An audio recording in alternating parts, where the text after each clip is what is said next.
Hello, everyone. It's Commodore Zed coming to you with some more tabletop RPGs in the world of darkness full of dread. How is everyone doing this evening? I'm doing fantastic. It's been a wonderful day, a lot of planning, a lot of just everything going on, making sure that tonight's very experimental game for me goes as well as possibly can be. I want to introduce you to my three players.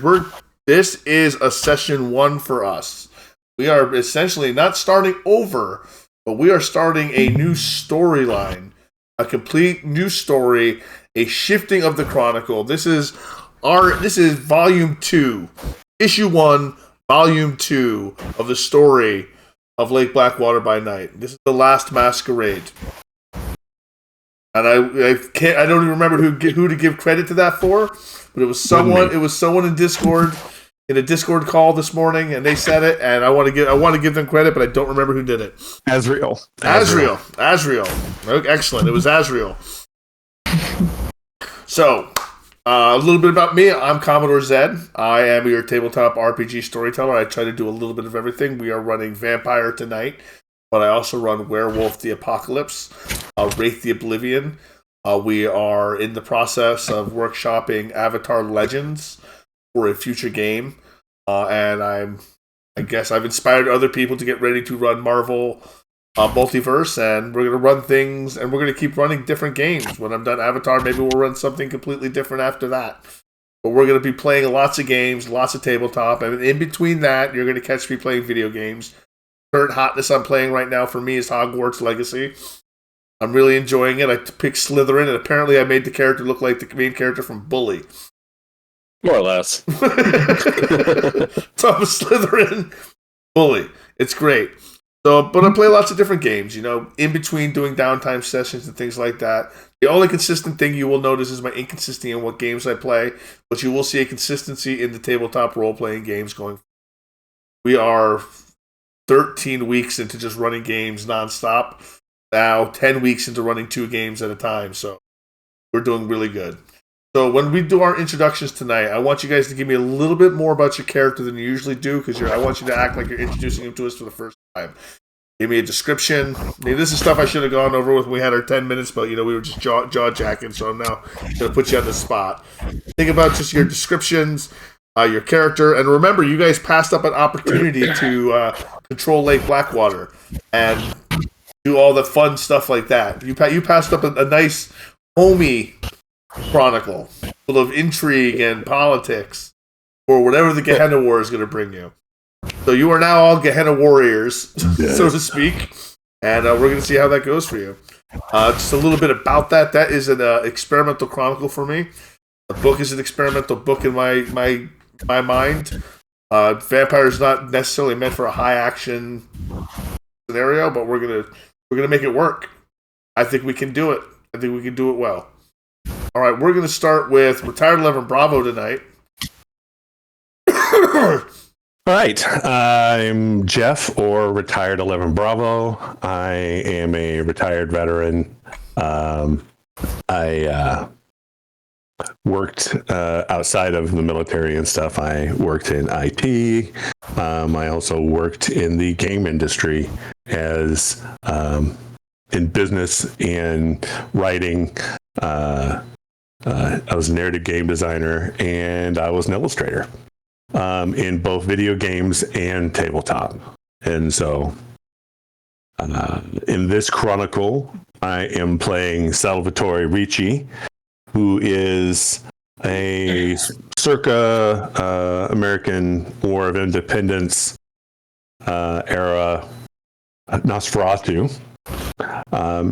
Horribly disfigured as Nosferatu are. He is the sneak and the ambush predator. A very sad story of loneliness and unrequited love and all the usual things that go along with being the monster.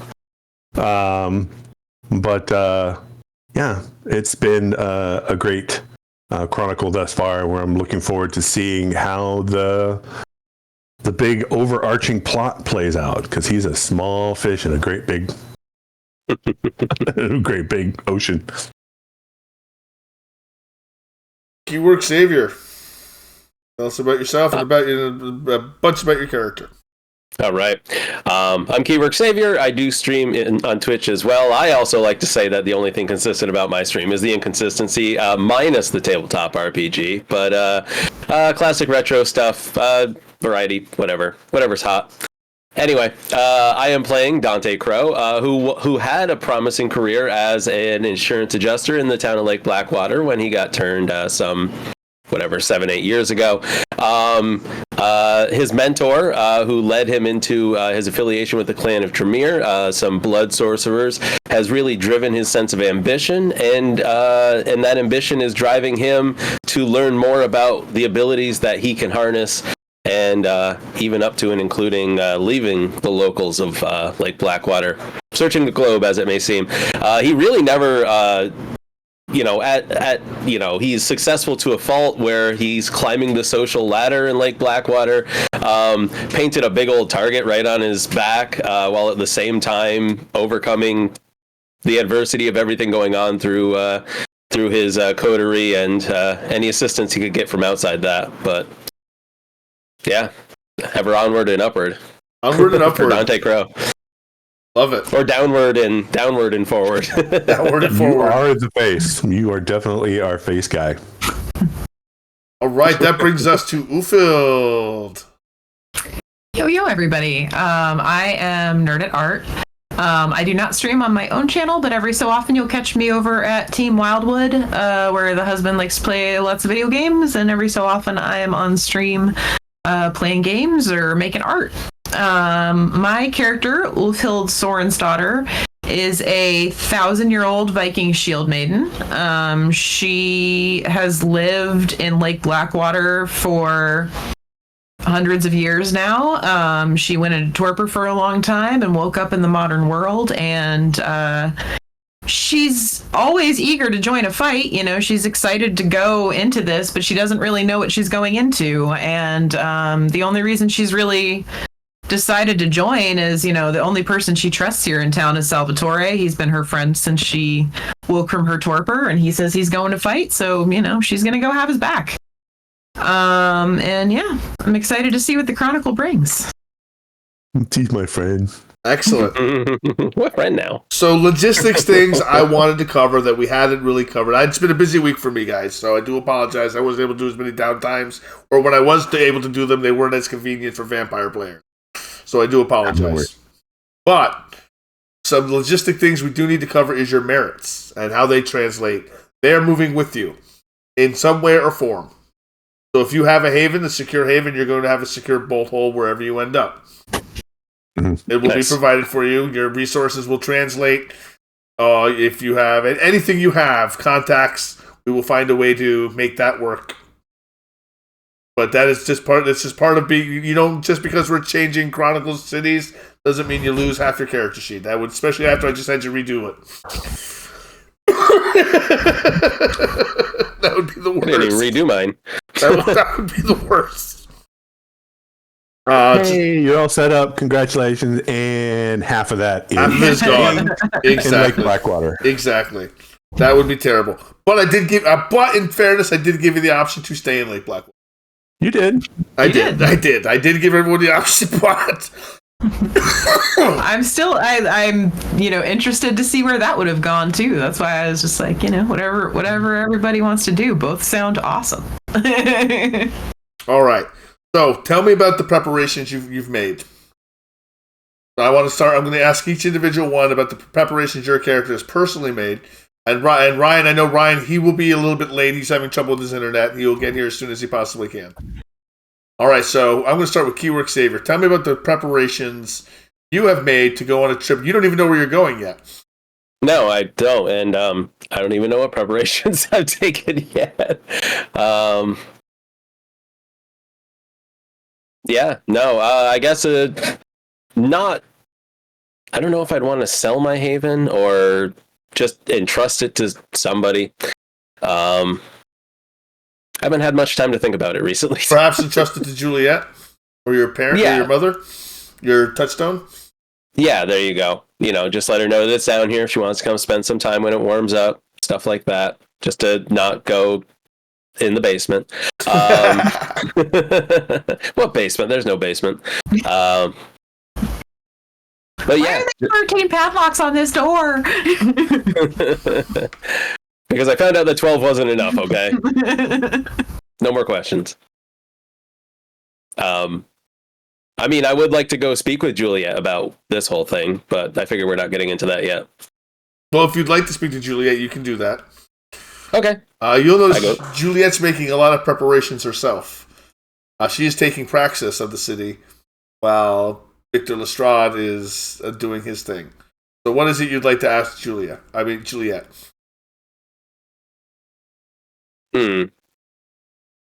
are your thoughts on this Gehenna War, this compulsion that not only the prince, but Ufeld and Salvatore also presumably feel, given their ages? She looks at you. She almost gives a knowing smile, but she holds it back. Because the beckoning is something that has been affecting many elders for some time. A complete mystery how Victor's been able to hold off for so long. But he has. And now he's leaving. I believe it's a fool's errand, but someone's got to stay and remain and maintain the city and maintain the praxis here. And I'll do my best. She seems almost happy to be doing it. No doubt. Would you have me stay if it were your choice? If I had the control of you that we used to have amongst the clan, it would never even be a consideration. You would not be going. But I understand that he wants you. That you are free to make your own choices now, as you're no longer bound by blood to the. You do have responsibilities, and Marcus will watch your responsibilities in the meantime. But I hope you find a way to progress your learning while you're away. That is what I seek, and perhaps I can bring back some knowledge to share with you after my travels. I hope so. But as far as my responsibilities, I'm well aware. My coterie has been shaped as a glove for the prince, and I see no reason why we can't remain as dutiful as ever. Very well. Bon voyage. If only I could have gotten a bit more knowledge from you before I leave, but I do thank you for what you've taught me. What do you wish to know? More knowledge. Well, you've learned so much already. There's more that you may have more to teach me when you return. Let us hope I return, and that I do have more to teach you. Excellent. I wish you luck with Lake Blackwater. If these last couple months are any indication, you will have your hands full. I have my way of doing things, and I believe it'll be much more controlled. I hope. Indeed. All right, so she has she learned anything more than what we might have learned as far as what passed recently, like everything with the lake and all that stuff? You didn't ask her, but she could tell you if you bring up the conversation. Might as well. She believed. Yep, and she goes. I believe what you encountered was a rare North American Methuselah. I believe that is what has caused the beckoning to become so loud in the prince's ears now. The closeness of Sings of the Blood. It's probably opened him to more communications with even elder kindred. Now I don't know what was his. Go ahead. I was going to say, what was his influence on the lake? Blood magic, blood sorcery, ancient blood sorcery, which he fed with his own blood. Well, thankfully, it's been taken care of. We hope. Yes. Well, that one in particular. Thank you. Of course. And we will speak again. How far would her mental bond with me reach? Is that localized? The communicate with kindred sire? Yeah. That has no range. If you have communicate with kindred sire, you can communicate with your sire child at any range. Nice. So that's a pretty cool idea. All right, yeah. Salvatore, what do you do in the meantime? What do you do to get ready? What kind of preparations are you making? most of Salvatore's things are packed. He's got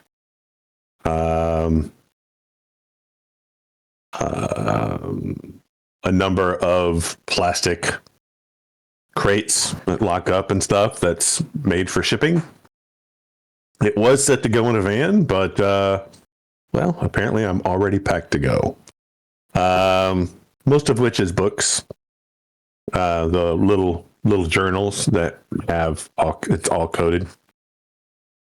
Books of them. And the few personal items that he does have, those are ready to go. He would have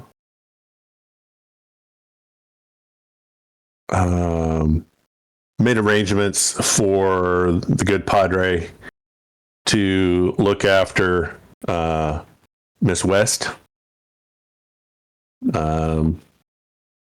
Pretty much now that I'm not going to be here to look after her, make sure that she's taken care of, and also put them in contact with the bail bondsman that I did work for. Says, you know what, I did a lot of work for you. I did a good job.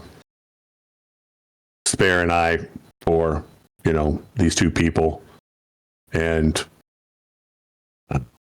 call it even. Bill Bosman seems to be amenable to the situation.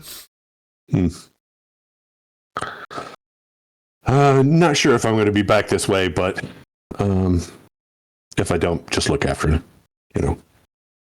She's innocent. She's a civilian. Don't let her get caught up in anything.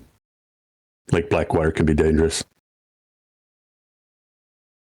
Other than that, he doesn't have anybody, doesn't have anything. So he's like, well, crap, I'm prepped. So.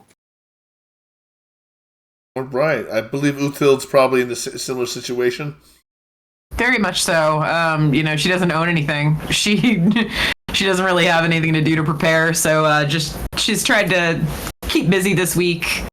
She went through kind of a depressive episode the week before last, and she knows if she stays busy, she's going to be in a better mood. So she's trying to be helpful. I can't speak for Ryan, but I think his plan was to keep his house. So if that was the case, I just kind of spent the week helping him board up windows and get the place ready for us to be gone for a good long time. If Salvatore had things he wanted to store in his room, I'm helping him move boxes. It's a very, very uneventful week for Ulfild. Okay. Yeah, we just kind of get our stuff together and kind of camp out and wait for the word. Yep. And the word comes. And that's where we're gonna start. Oh, we're gonna start in media, in progress, in just a few seconds. We're gonna just some final logistics things. We're gonna start at 1 hunger. Okay. We're gonna start at 1 hunger, and that's the logistics that we need to know. Okay. All right. So, everyone, take just a few seconds, get yourselves into character. Everyone sit back, enjoy. I hope we put on a great show for you tonight. Here we go. The Gulfstream G700, a masterpiece of aviation opulence, slices through the night sky, its sleek matte black fuselage barely reflecting the moonlight. The aircraft is windowless by Lestrade's design, ensuring absolute security and privacy. Inside, it is more akin to a throne room than a mode of transportation, where the former Venture Prince of Lake Blackwater holds court above the mortal world. The cabin is a seamless blend of old-world aristocracy and modern sophistication. Rich, dark mahogany paneling lines the walls, polished to deep shine. Black leather seats, each stitched with the sigil of House Lestrade, a silver crescent moon over still waters, form a semicircle around the custom-made onyx conference table. The dim glow of recessed lighting reflects off the polished surface, casting long shadows that flicker like restless wraiths. A humidor filled with imported cigars and bottles of vintage blood wine crafted from mortals of the finest lineage rests within the gold-trimmed sideboard. Jet is eerily silent, insulated against the howling winds outside. The air conditioning hums softly, circulating a scentless, purified air, devoid of the usual human sweat, cigarette smoke, or cheap cologne that would taint lesser aircraft. Everything within is sterile, methodically maintained to the venture's exacting standards. At the rear of the cabin, a secure chamber houses 2 coffin-like steel compartments, one for Lestrade himself and another for an emergency retreat. A communication suite equipped with encrypted satellite links ensures that Lestrade remains in touch with his agents across the globe. The low murmur of conversation, punctuated by occasional clinking of crystal glasses, creates an illusion of civility. Yet beneath the surface, the tension simmers. No one speaks loudly. No one moves suddenly. Every gesture is measured. In this space, power is currency, and Lestrade's word is law. You are in the plane, and you are joined. Lestrade is obviously there. He's the first that you notice, of course. He's holding court, and when I mean he's holding court, he's not alone. He's brought a retinue along with him that includes more than just you. Benedict Hale, Lestrade's seneschal, who still believes in the Cameral's old laws, seems to urge Lestrade to caution here. He is dressed in a fine suit lined with Kevlar, much like his prince. You've met him before. You've met the next one before briefly at the church, Detective Stephen Grover of Lake Blackwater's police detective. A mousy woman, shorter than you've seen in quite some time, probably no taller than 5 foot tall, sits behind a small desk to the side. Stacks of iPads and an open laptop, and she seems to be doing financial paperwork. And 5 ex-military contractors stand in the back near the back room to the prince's private area, and they maintain their weapons, dressed well, fatigues, body armor, obviously professionals. How many are the PMC? 5. Are they Blackwater? Or yeah, Black. They're Blackwater enforcers. That's exactly what I called them, but not the Blackwater you're thinking of. Right. Oh yeah, they changed their name, didn't they? Yes, they did to sound less ominous. Yeah. All right. So, how are you dressed for the plane? Not knowing that you were going to be on the plane or where you're going quite yet. How are you dressed, and how do you begin the evening?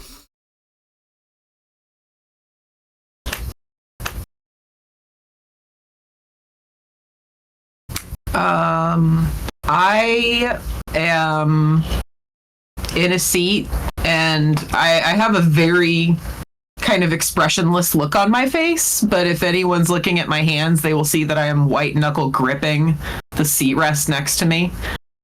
I'm wearing very simple, black turtleneck sweater, dark pants, boots. I don't know what we're getting into. I don't know where we're going. I don't know what we're in right now. I don't like it. Okay, fair enough.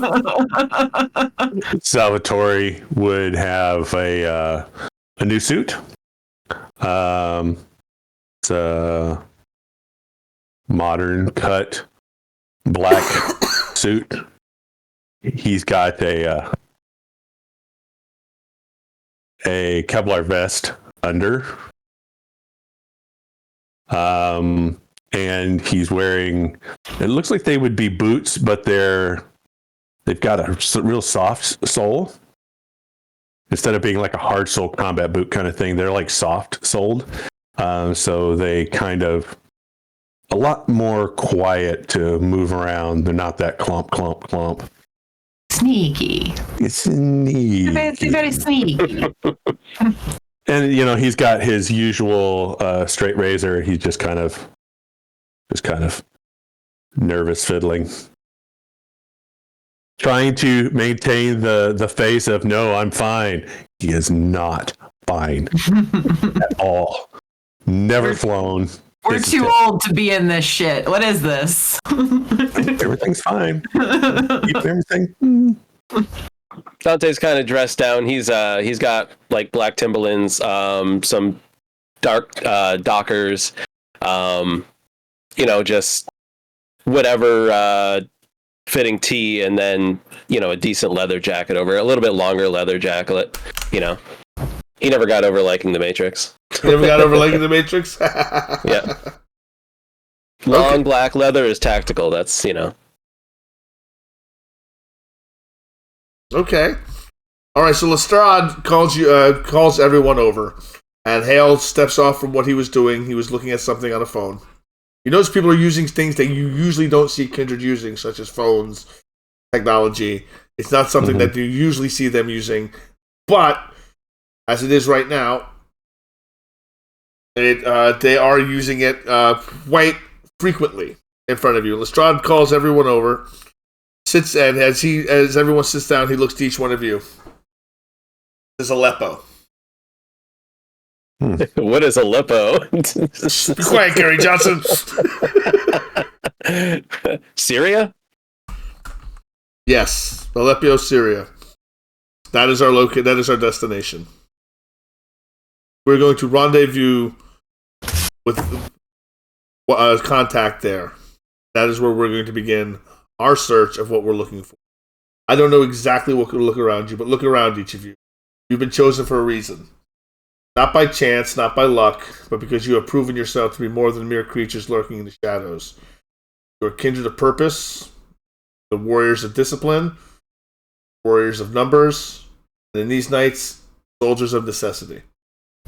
What we face in Aleppo is just not another skirmish in an endless war. It is a test. Our will, our resolve, and our right to exist in a world that seeks to erase us.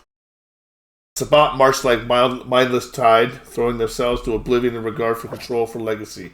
They believe in destruction for its own sake, in a war that will leave nothing but ash in its wake. We are not like them. We do not fight for chaos. We fight for order, for dominion. He pauses, scanning over everyone as we're entering into an ad break.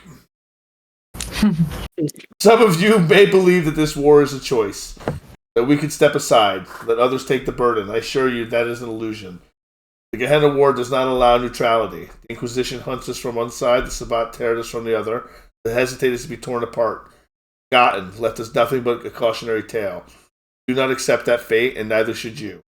Tonight we descend into fire and blood. Some of you will not return, but know this. Those who fall in this fight will not be nameless. Your sacrifice will be etched into the stone of history. Camarilla has weathered storms for centuries, and we shall endure this one too. Because we are not cowards, we are rulers, not rabble, and rulers do not ask for permission. They take. So steel yourselves, prepare your weapons, your minds, and your blood. When we land in Aleppo, there will be no room for doubt. Are there any questions?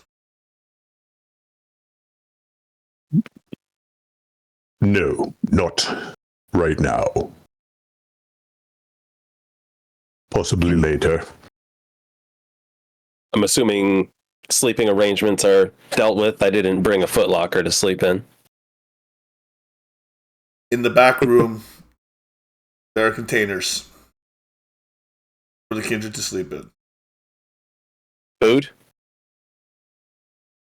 There's enough. But once we get to Aleppo, we'll have to hunt on our own. You'll find the hunting rather easy in Aleppo. Oh, no doubt. I want to ask him. I was going to say I want to ask him what his contact, like how he has a contact. Ask him. Is ask him. Yeah, he's very vague as to what we're actually doing here. I want to know what's going on. Not to be vague, Prince Lestrade. Are we following the beckoning? Do you have an actual contact? Is there?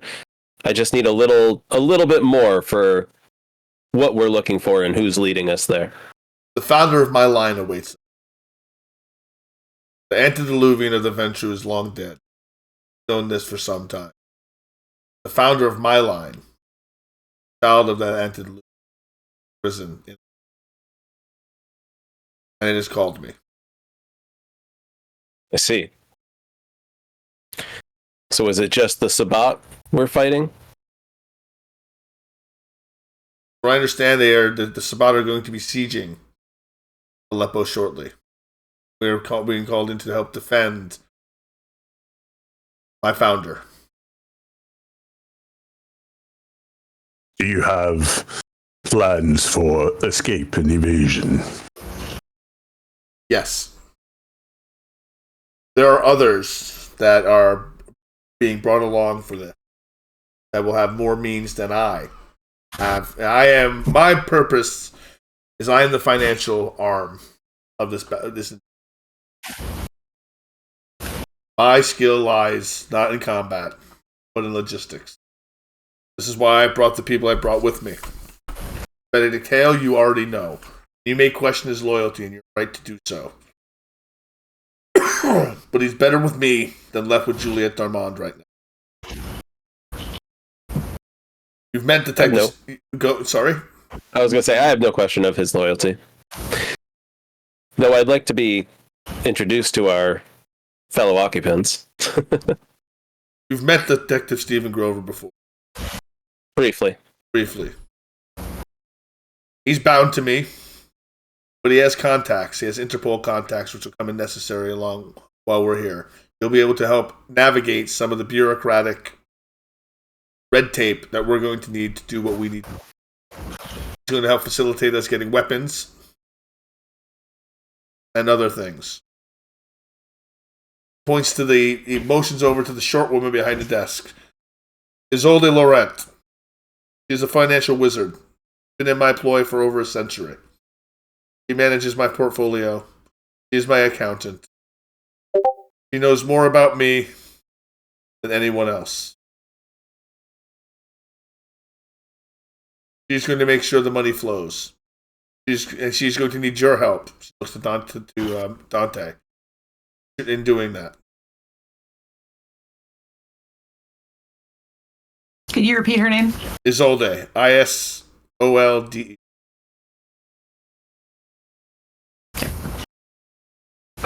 I thought it was.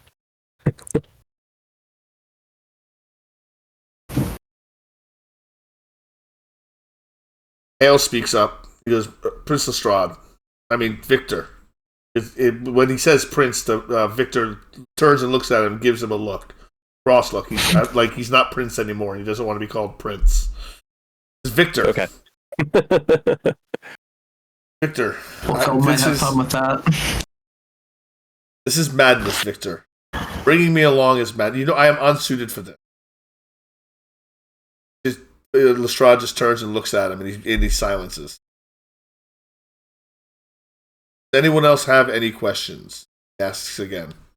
I'm trying to... What's the word I'm looking for? Intimating that he wants your input.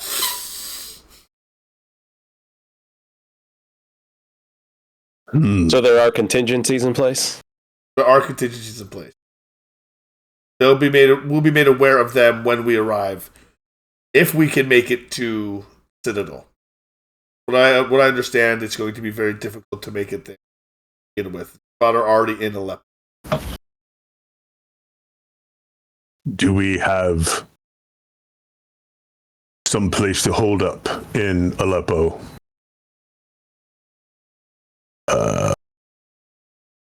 What are they called? Houses. Stash house. Out of character. What's it called when you have like a safe house?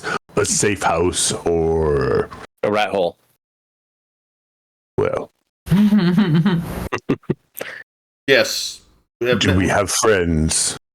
We have friends waiting for us that are going to provide a distraction while we try to make our way through Aleppo by truck. They're going to see this coming. They are going to see this coming. Vessel.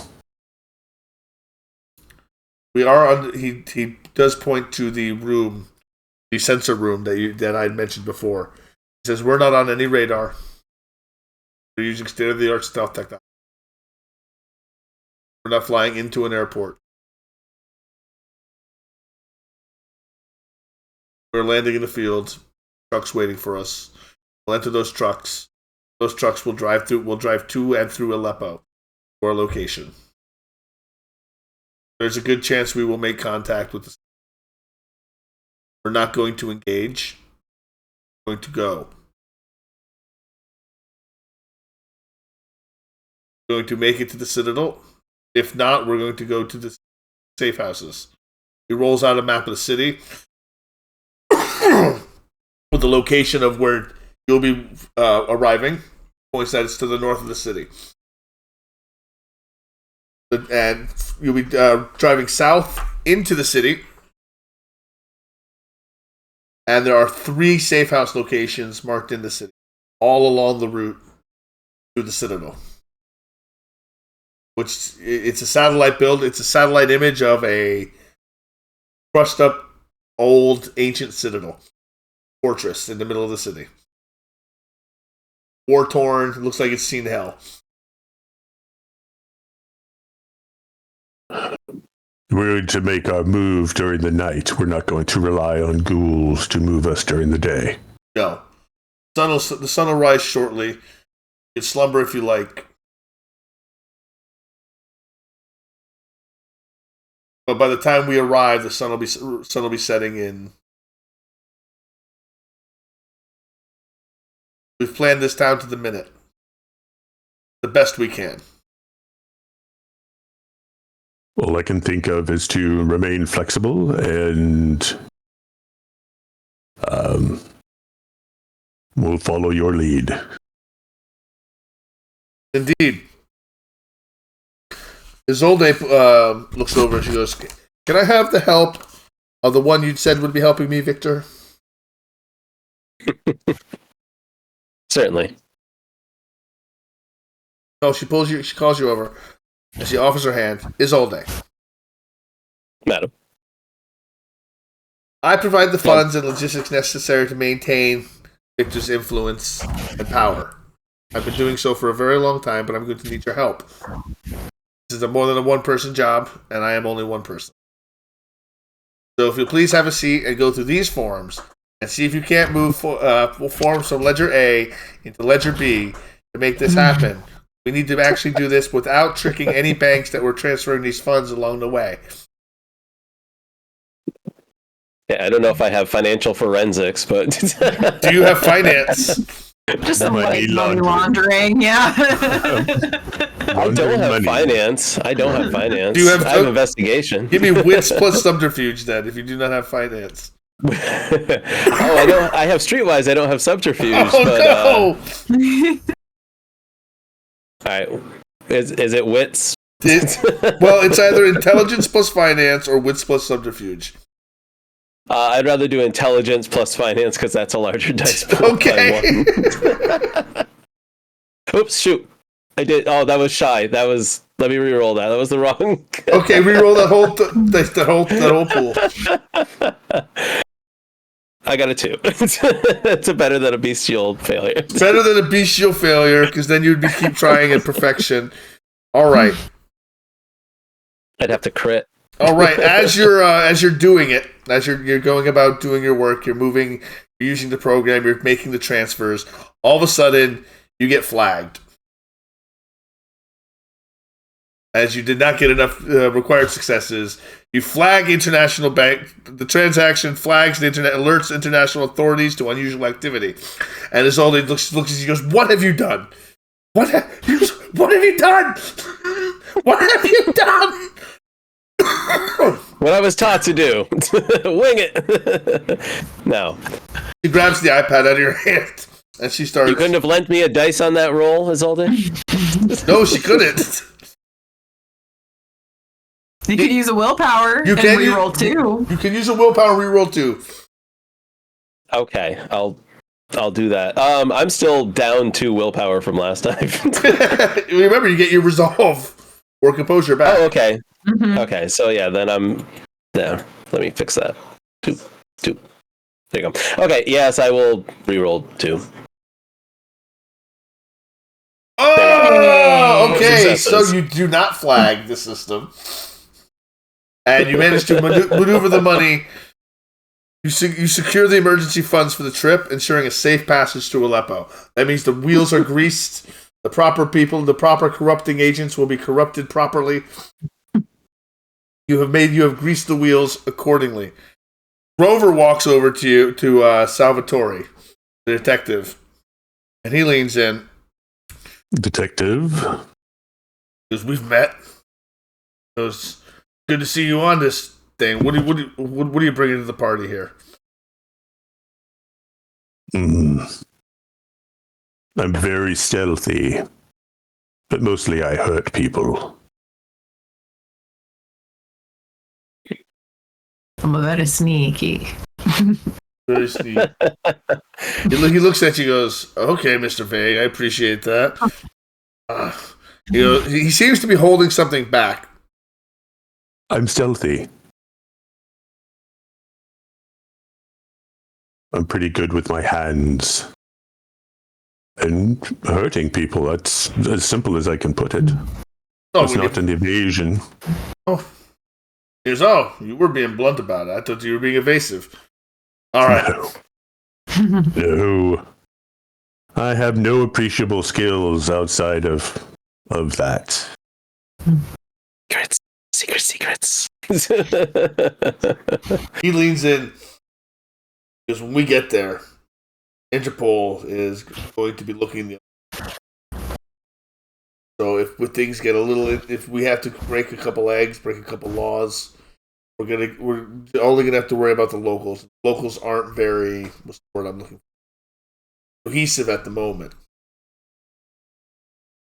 Still a little dicey, especially with the Alouette. Yes. Yes, it's I prison spent pocket. the last few days looking at current affairs in the Middle East, from Constantinople to, the entire region is aflame. We'll have to be careful, but I think everything's going to be just fine. All right, so as the plane eventually begins landing. Time passes. What do you guys do during that period before the plane lands? Do you sleep? Do you use the containers? You use the containers. Do you take part in the? Okay, so everyone sleeps. Just sleep in a chair. Yeah, I was gonna say we're in a windowless airplane. I'm just gonna kick a chair back and fall asleep. Constantinople. How about you, Dante? What are you doing? I use the container. I'm You're used to being closed in when I sleep. Okay, so you sleep in a container. It's an airtight container. You can open it from the inside by pressing a button. It's motorized. Yep. It's got a bidet. Got a bidet, yep. Clean your asshole! Take I take a nap. I take a quick torpor. All right. So everybody wakes up. Everybody give me a rouse check to see if you get hungry, because this is going to be important.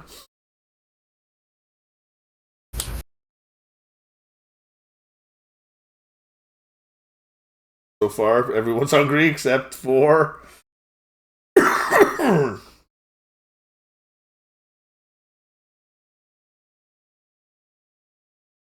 I'm starving. I could eat a horse.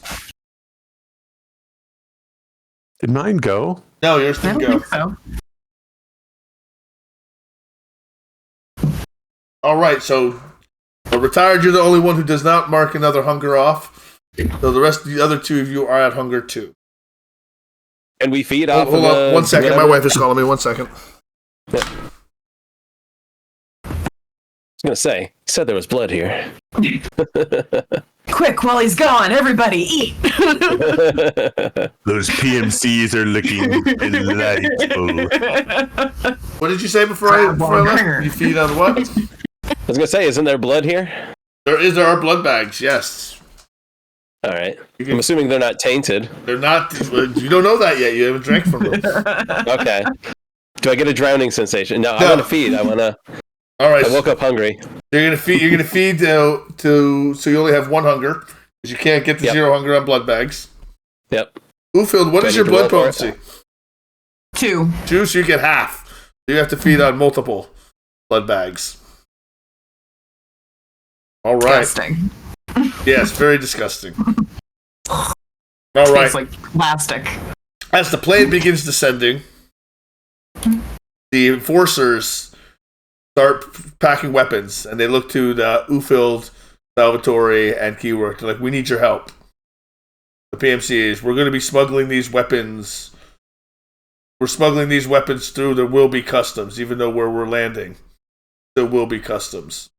This is a private airport, so we have to get through without getting caught. So I'm going to need some help. What do you need? We can either jam them, or we can just try to slip them in. Are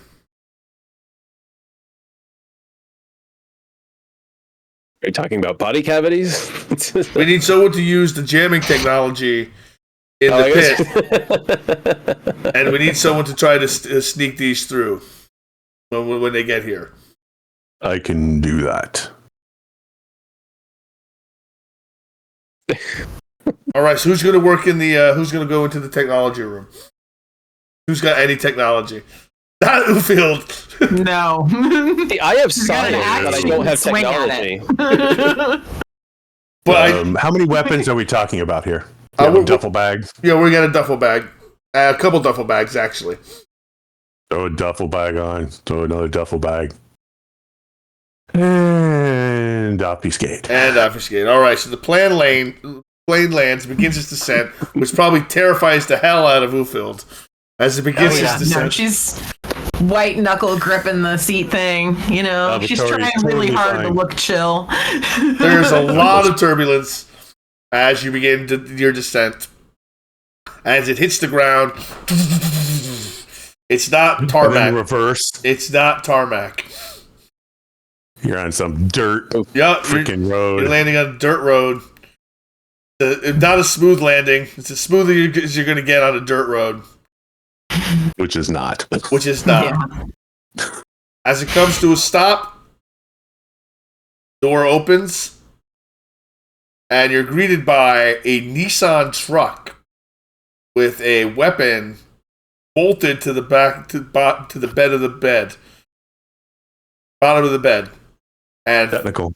Yep, and you see three people, irregulars, not in uniform. Irregulars, either freedom fighters you don't know or insurgents you're unsure. I'll make this opportunity to get out of the way and move down the stairs before they try to move in, because they don't need a guy with two bags in the way that they're going to bump into. All right. Obfuscated or not. Give me your dexterity plus athletics check to scramble around them. Okay. Doop, doop, doop, doop.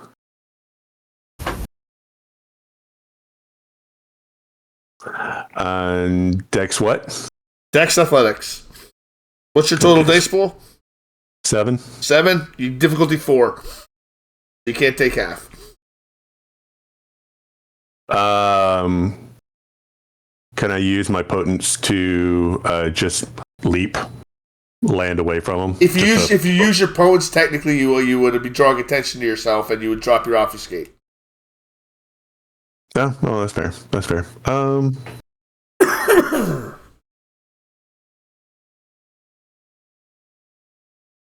Cat's Grace. Does that come into play? That comes into play, yes. Okay, so that comes to a total of 8. So then take half. Yeah, I'll just take half. You just take half. All right, as you nimbly tiptoe around them as they come up the plane, you see the PMCs walk down, and you succeeded. They didn't see the weapons whatsoever. You smuggle the weapons by. Bribes are handed off. And the two of the men go back to the truck. The other one climbs in the back and mounts on the weapon. It looks like it's a 50 caliber. Basically just bolted to the bottom of the truck. And they drive away. And then 3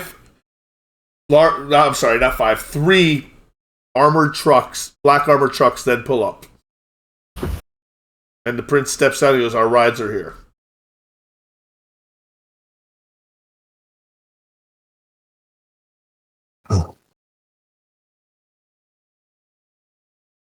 You guys ready for the action? Yeah, well, let's go ahead and I'll drop the bags of weaponry. All right. You drop the bags of the weaponry and you come out of your obfuscate. Mm-hmm. The prince and everyone else kind of shuffle down off of the airplane, and the rest of you do as well, I assume. Mm-hmm. Yep. Yeah, I've got my bag. I've grabbed Salvatore's bag for him. Yep. Grab the bag, throw it over his shoulder. Get on whichever vehicle fills in. Gonna get in the middle vehicle. Middle I'm vehicle? assuming we're getting in the backs of them. Yes, you're getting in the back. So there's already drivers waiting for you. All right. I'll pile in the back of the middle vehicle. Mm-hmm.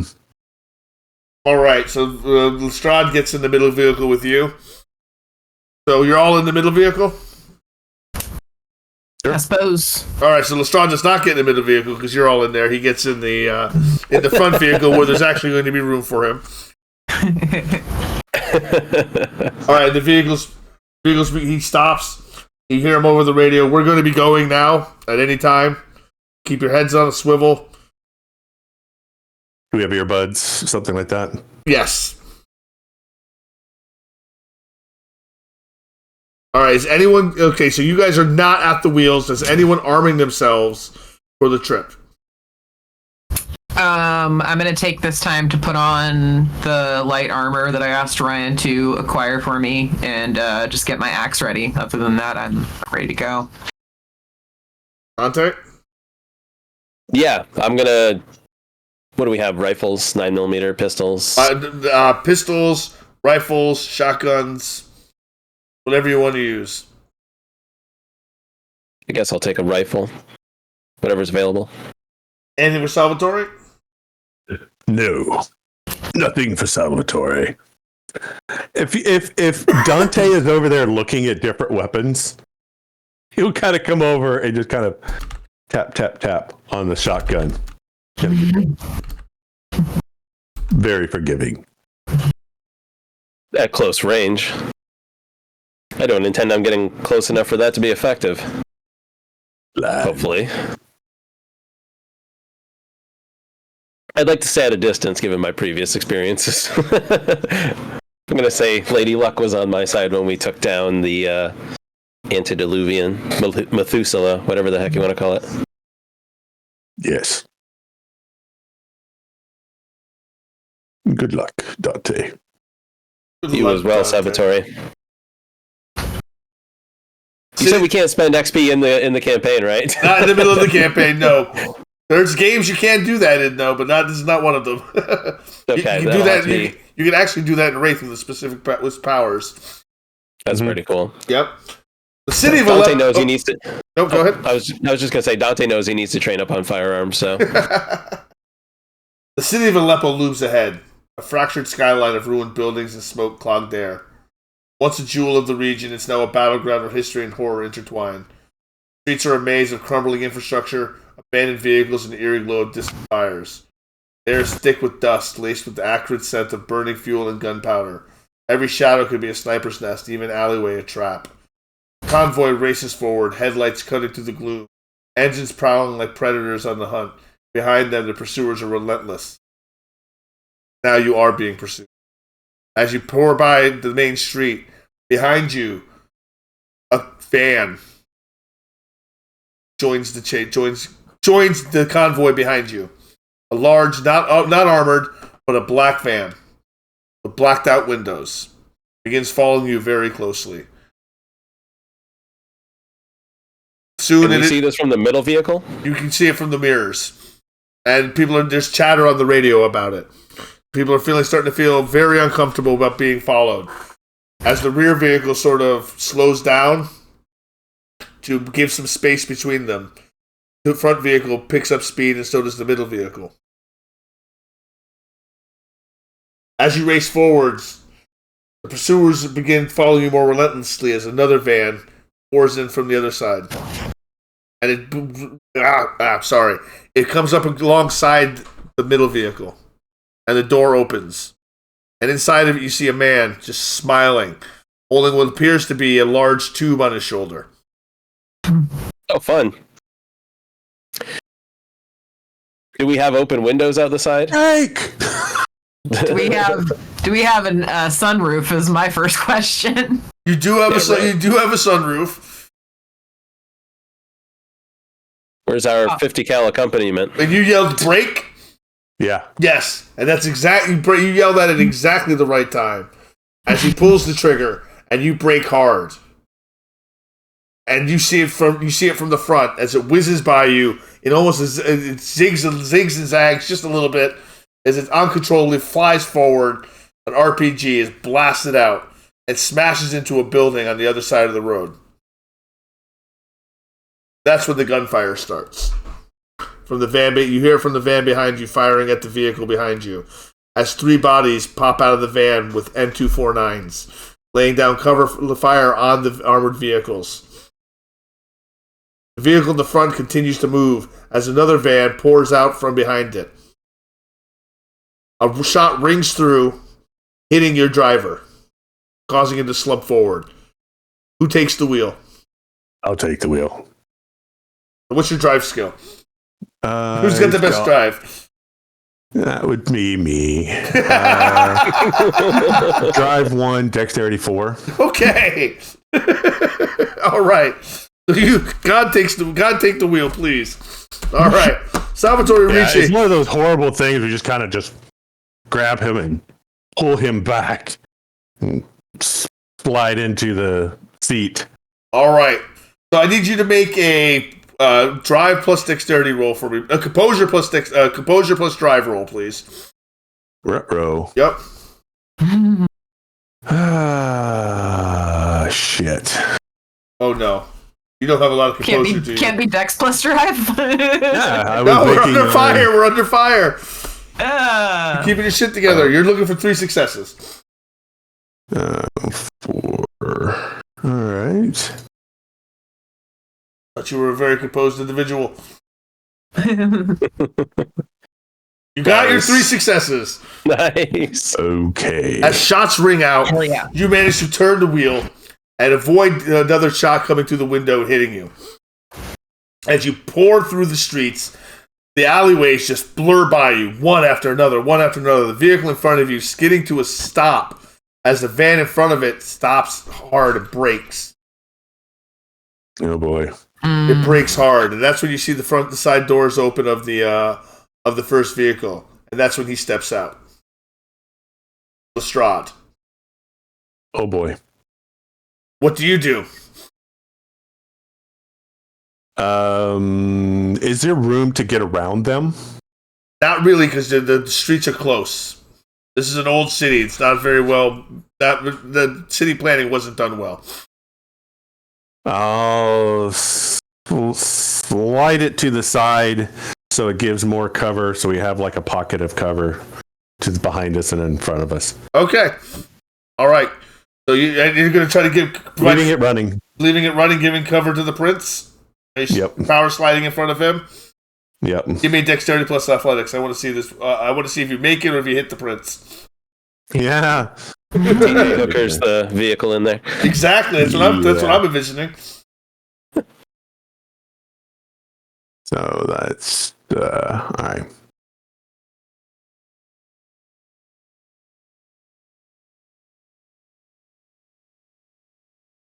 And it's time to utilize some willpower. You can re-roll 2 of those. Come on, baby. Need 1. Nice. Nice. You got it. As you whip the vehicle around, turning it almost into a half a donut in front of the prince, providing cover. As just in time, as the doors open up, and you see a man standing there, sitting mounted next to an M240 Bravo, and he just blazed down the trigger. And the armor on the vehicle you're in manages to hold up to the 7.62 ammunition that's pumping at it. He just lays down a Z pattern on you, holding just rocking it for 7-second burst. The windows crack. They spider the floor. They spiderweb, but nothing comes through. The ballistic glass holds up for now. But you notice if anyone's looking at the prince to the back, you notice he's wielding something. He's pulled something out of the armored truck, and he's got his own shoulder-mounted RPG that he's pointing at the vehicle that's firing the M249. And he looks to you. He looks at Salvatore, and he winks. And he pulls the trigger, firing a rocket that flies with direct speed. Anger. It's right there. right into the open door of the vehicle. Boom! An explosion rocks the night sky as the vehicle flips, landing on its top, leaving nothing of the man that was sitting in there in his chair. Nothing. He was deleted from existence. Deleted. The prince gets back into his vehicle, looks back at you and says, "Go, go, go!" And you see the other vehicle. Punch it. You see the other vehicle finally catching back up to you. One of the PMCs kind of hanging out a window, lifeless, as the vehicle catches back up to you. Salvatore, I need another composure plus drive check as you guys are racing through the streets of Aleppo. Boy.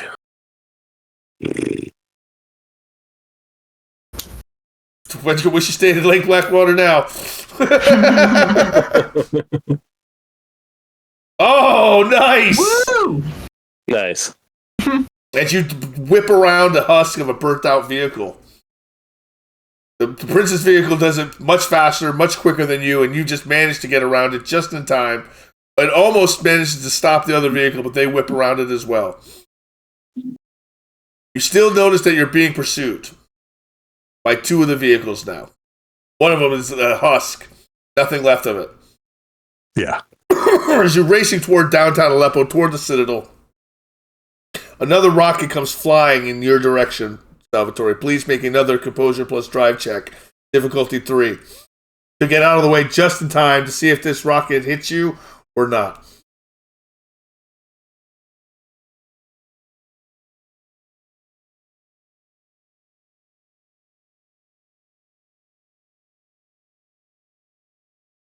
Oh my god! Great game, everybody. You can re-roll 3 dice. This is a limited run series. Very limited run series. And episode 1, everybody dies. Everyone dies. We start Race racing. starts Saturday, Race guys. starts immediately. Ryan wakes up. Where is everybody? No, not even close. All right, so the rocket hits the rear tire of your vehicle, causing it to flip.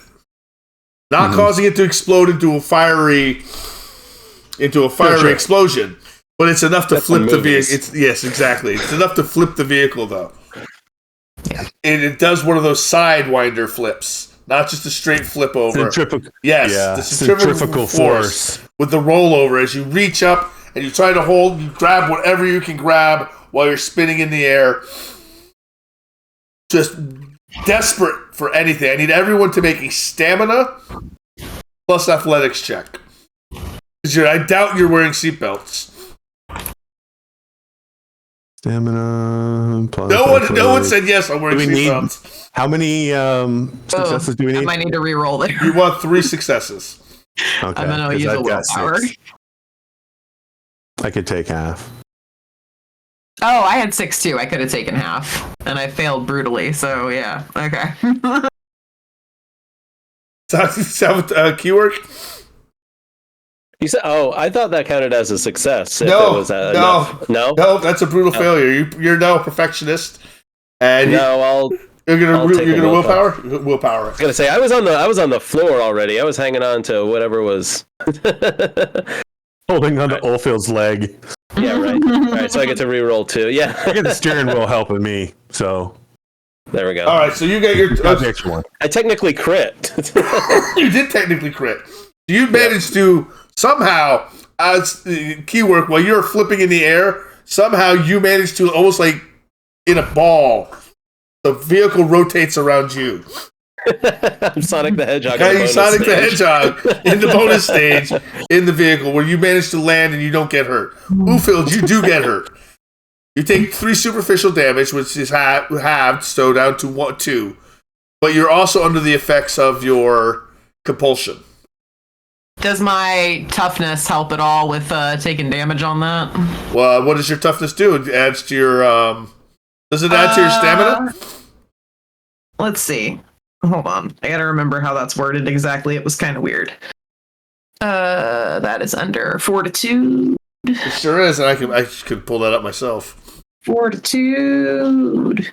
Innate ability to ignore damage that would otherwise inconvenience or disable others of their kind. If I use a rouse check, I can subtract the fortitude of the defender from superficial damage sustained. Yeah, you can make a rouse check and subtract that superficial damage. Or get hungrier. We'll find out. Well, you'll get hungrier, but you also subtract but you subtract the damage. Yeah, so I don't take so you don't take any damage. So no one takes any damage from the vehicle as it tumbles and crashes into a building. Slams into the building. What do? When the building is just crumbling upon you, on top of you. The building's already crumbled to begin with. It's crumbled on top of you. The vehicle that shot you is pulling up. We send it over the radio. To the PCs. Yep. We're hit. We're in a building at the corner of dirt and dust. Which way are we facing? We're on our side. We're on our top. You're on your side. You're on your side. Which way is the back of the vehicle facing? Back of the vehicle is facing into the building. The front of the vehicle is facing out into the road. At the back. At the back. Yeah. Get into the building. Get out the other side in case they RPG us again. Is there anybody else in the vehicle with us other than the driver? Only the dead driver. Driver's dead. Driver's dead. Yeah, and driver's definitely. Yep, it's you. It was just you in the middle vehicle. Isolde and Benedict Hall were in the vehicle with the prince, and the 5 enforcers were in the vehicle with the tail vehicle. Yep, by themselves. The tail vehicle. Yep. All right, so you empty out the back of the vehicle into the building. The building is busted down. It is crushed. It's been bombed out. It's just been hit by a not quite a flaming vehicle, but a vehicle that's been hit by an RPG. So it's not in great shape. Yeah. All right. Yeah, going out the back. Actually, on the way out, I shoulder the rifle and I do grab a shotgun at Salvatore's insistence. So, and then what? We'll make our way through the vehicle and yeah. We wrecked in a building, going out the back, moving east. All right, so you followers go out to the building. You move out toward the east. You see the prince's vehicle not too far down the street, as if it's waiting for you. Go. Yeah, make our way there. maintain cover. Keep to the back alleys. I want everyone to make a composure plus athletics roll while you're running across.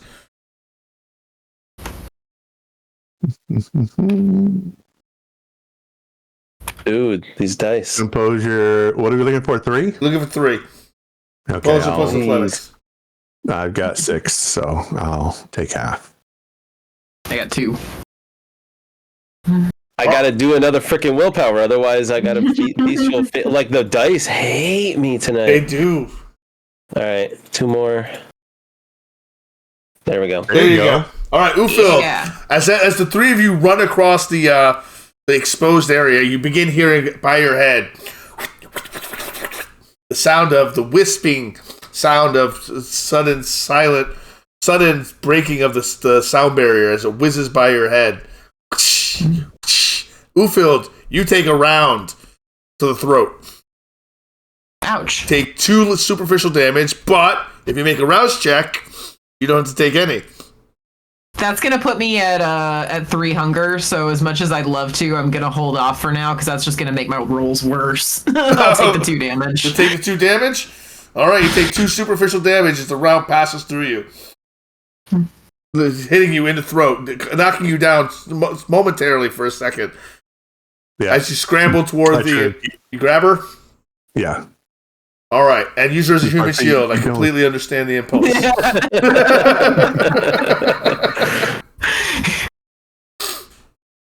And as you're running, the door opens to the prince's vehicle, and he's like, "Hurry up! Get in! Get in! Get in! Get in!" Dive. And you dive into the prince's vehicle. And as you dive in, before he can even close the door, he's moving. He's moving fast. As he does, he rams around the corner, and you see the chase vehicle finally catch back up to you. But it's being chased itself by another man. And at that point right there, we're going to take our 10. All right, guys. Good job. Good job not dying in the intro. All right, everybody, we're back. Thank you for it. I hope everyone took the time to stretch, get some popcorn, get something to drink, because we're about to let some things cook here for a while. As they are still being pursued, they are being pursued by a vehicle behind them and a vehicle in front of them. They're being pursued by a vehicle, and there's a vehicle coming toward the head vehicle. I do apologize. I can remember things, and that is exactly what is happening. So the prince, who is in the vehicle with you, turns and looks and says, "It's going to get hairy tonight." And he seems to have a knowing smile on his face as he's still holding the tube kind of in his lap, pointed down. The vehicle whips around the vehicle in front of you, while the vehicle behind you starts opening fire on the PMC vehicle, the chase vehicle, once more. Dante, what are you doing during all this? I'm going to set the shotgun down, and I'm going to chamber around into the rifle. Uh-huh. And I'm going to aim behind us. You're going to aim behind you? Yep. And I'm going to shoot at the vehicle. Now, you said the chase vehicle. That's the vehicle with us, with the PMCs behind us, right? Yes. I can't see one of the other vehicles. You can attempt to make a shot. You can see them. Depending on how well you do with your roll is how well you do with your shot. I don't know if I want to risk that. I want to wait for a cleaner shot because now I can't brace the weapon for any sort of. No, that's considered part of what you would do anyway. Okay. Yep. All right. So yeah, what kind of difficulty would I be looking at trying to hit anything? Well, it would be versus their drive versus athletics. Well, their composure plus drive. And it'd be my composure and firearms, right? It would be your dexterity plus firearms. That would be a very small dice pool. So what would be better, your composure or your dexterity? It would be the same. It would be the same. Okay, so you're going to wait instead of getting. Dante didn't front load physical. Yes, he did. He's on the get of war. He's a nerd. I'll be in the accountant in the group. of the SUV. Yep. And I'll take one of the seat belts and kind of put it through me. Give me one of the SMGs. Take SMG from Dante and passes it back to him. Lock and load it. Open up the back. And I'm going to unleash a full magazine, just firing into the front moving vehicle behind me. All right, give yourself to hit composure plus whatever I hit. Yep, composure plus firearms plus 2 for emptying your entire magazine.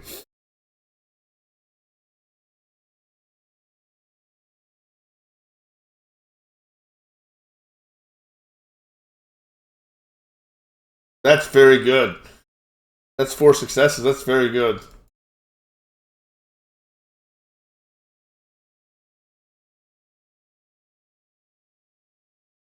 All right, as the rounds through your SMG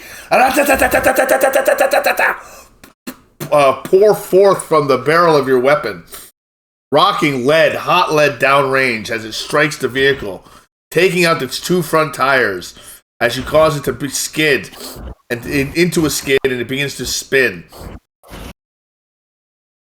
The other PMCs take shots at it, and they slow it down. But your quick thinking with the SMG and strapping yourself in has managed to stop the vehicle behind you. The vehicle's still coming forward. Magazine. Get another magazine. Lock it in. Lock it forward. Pull it back down just in case somebody decides to make some shots. But all right, Ufield, what are you doing during all this? This is probably pretty unusual for Ufield. Yeah, I mean, she's been on some pretty fast car rides before, but this is the first time she's getting, like this. It's crazy. So let's see, where Salvatore is taking care of the vehicle in the back, and there's another vehicle coming at us from the front. Yes. Okay. Oldfield doesn't really use firearms, being a problem.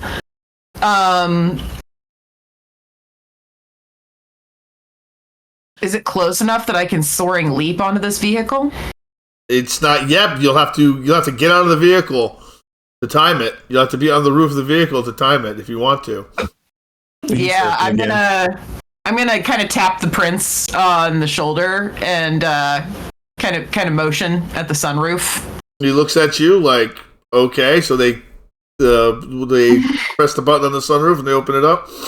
Yep, I'm climbing up to the top and I am getting myself in position to make a jump. Above you, you see a frying pan-sized object in the sky. Oh, Jesus. Okay. All right, so you climb up onto the roof, and you hear a buzzing noise above you. You see that frying pan object. It's got a little round thing attached to it, and it's a little round green ball attached by a chain. Grab Ufeld and pull her back inside.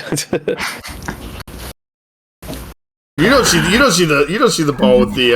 I don't. You don't You don't see that. Oh no. Ufeld, you have. Go ahead. Ufeld has no idea. I have no idea what this is. All right, so the vehicle's getting closer to you. The vehicle's getting closer to you. Are you gonna make the leap? How far is this frying pan above my head? How close is it to me? It's about 10 feet above you. I'm gonna jump up. I'm gonna snatch it out of the air. All right. So give me a dexterity plus athletics check. What's the difficulty? Difficulty's 4. Okay. Make sure I can't take half before I roll this. Nice. Hey. All right, you leap into the air and you grab it. We're going to go into a commercial break because I want to hear what everybody's going to want to hear this as they find that you've jumped up and you've grabbed the grenade toting drone. It's like, oh my god, there's a drone above. And we just opened the guy. I'm going, oh crap. I'm gonna grab it. I'm probably gonna take a good look at it and just like chuck it at the vehicle coming towards us because I don't know what the fuck it is. This is going to be great. This is either an Elwyn moment. Right? What's great is she has no idea. She has no this is personal idea. ignorance. No idea. It's an annoying mechanical bug. What is this nonsense? Exactly. It's an annoyance. Okay, what? No. All right, we'll be back in 20 seconds. I hate these commercials, folks. I really do. Bezos got to get his money. No big deal. No big deal. It is what it is. But we want you to hear everything, so that's why we are taking the break right now. 3 seconds. We're so close. 3, 2, 1. All right, the ad break is over, and as we just picked, Ufeld had just leapt up into the sky and grabbed the object that was flying above her, carrying a small green ball underneath it. You reach up and you grab it by the ball. Of course I do. As you do. What do you do? What do you do then? I'm just kind of looking at. I don't know what the fuck this thing is, and I was through the thing. Yes. Yeah. Okay. Throw Good. it. Throw it Shit. now. Okay. And I'm gonna chuck it at the vehicle that's coming towards us. All right. Might as well. Dex plus athletics. Just looking in amazement as she jumps up and grabs the grenade. Oh damn! Nice. Yeah, Nice. there you go. All right, as you chuck the grenade, the vehicle in front of you sees it coming and tries to swerve out of the way. You got 4 successes there. Nice. Yep. And there is not much room either. Oh. As he manages to just basically he speeds up. He just puts his foot on the gas and drives underneath it, still taking damage to the vehicle as it explodes. As you throw the ball, as what you think is just a green heavy ball, as you throw it at the vehicle, it explodes behind it, causing it to swerve but not lose its speed. All right, so you lost your opportunity to jump on it. What are you guys doing in the vehicle? What are you doing? You get another chance, obviously, but what are you two doing in the vehicle now that this vehicle is coming barreling straight down at you? Did you say he got a +2 for emptying the whole magazine? Yes. Okay, well, I'm going to pop up through the bolt hole and empty the magazine on the vehicle as we drive by, or it's behind us, or yeah, whatever. but it's different when you're using a semi-automatic rifle as opposed to an automatic weapon. Ripping an SMG, yeah. I was going to say, I don't. What model rifle was I given? Does it have a full automatic? It has a 3-round burst on it. Not a fully automatic. All right, Okay. so I'll take a shot at it anyway. All right, so you whip up through the burst. Yeah, I'll do a burst. Is that still my Dex plus firearms? Dex plus firearms. No +2. Oh! Critical! Oh! 2 dice for the win. Exactly. Oh! Okay, so you got a critical. Yep. And he got no successes. So something spectacular happens. As you fire the weapon, you manage to hit the driver directly between the eyes. As he slumps over, taking all four damage to the head. He's only got 4 health levels. He falls over. He slumps over dead. The vehicle violently twists over and flips and crashes into a building next to it, leaving you nothing but space and opportunity to go forward. What a spectacular once-in-a-lifetime shot for a nerd. I gain a dot in firearms. The fates have smiled upon me. So the vehicle begins driving faster and faster, moving through the city at a breathtaking speed, a breakneck speed, zipping and zoring and zigging and zagging through alleyways here and there, eventually arriving at a busted up citadel, an old fortress, crumbled. They had a good driver. Perhaps we should have hired them.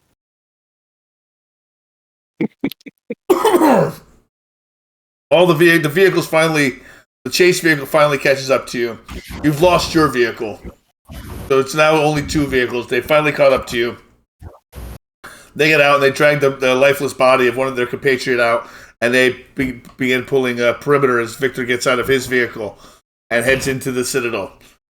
He motions for you all to join him as he walks in through these ruins. The ruins are old, crumbled, not an ancient building, not an ancient citadel. Something more modern, built on top of history. History built on top of history. Buildings on top of buildings. This is an ancient city, one of the most ancient. If you know your history, there's been cities here for as long as people can remember. Aleppo is just the current name. Who knows what's buried underneath?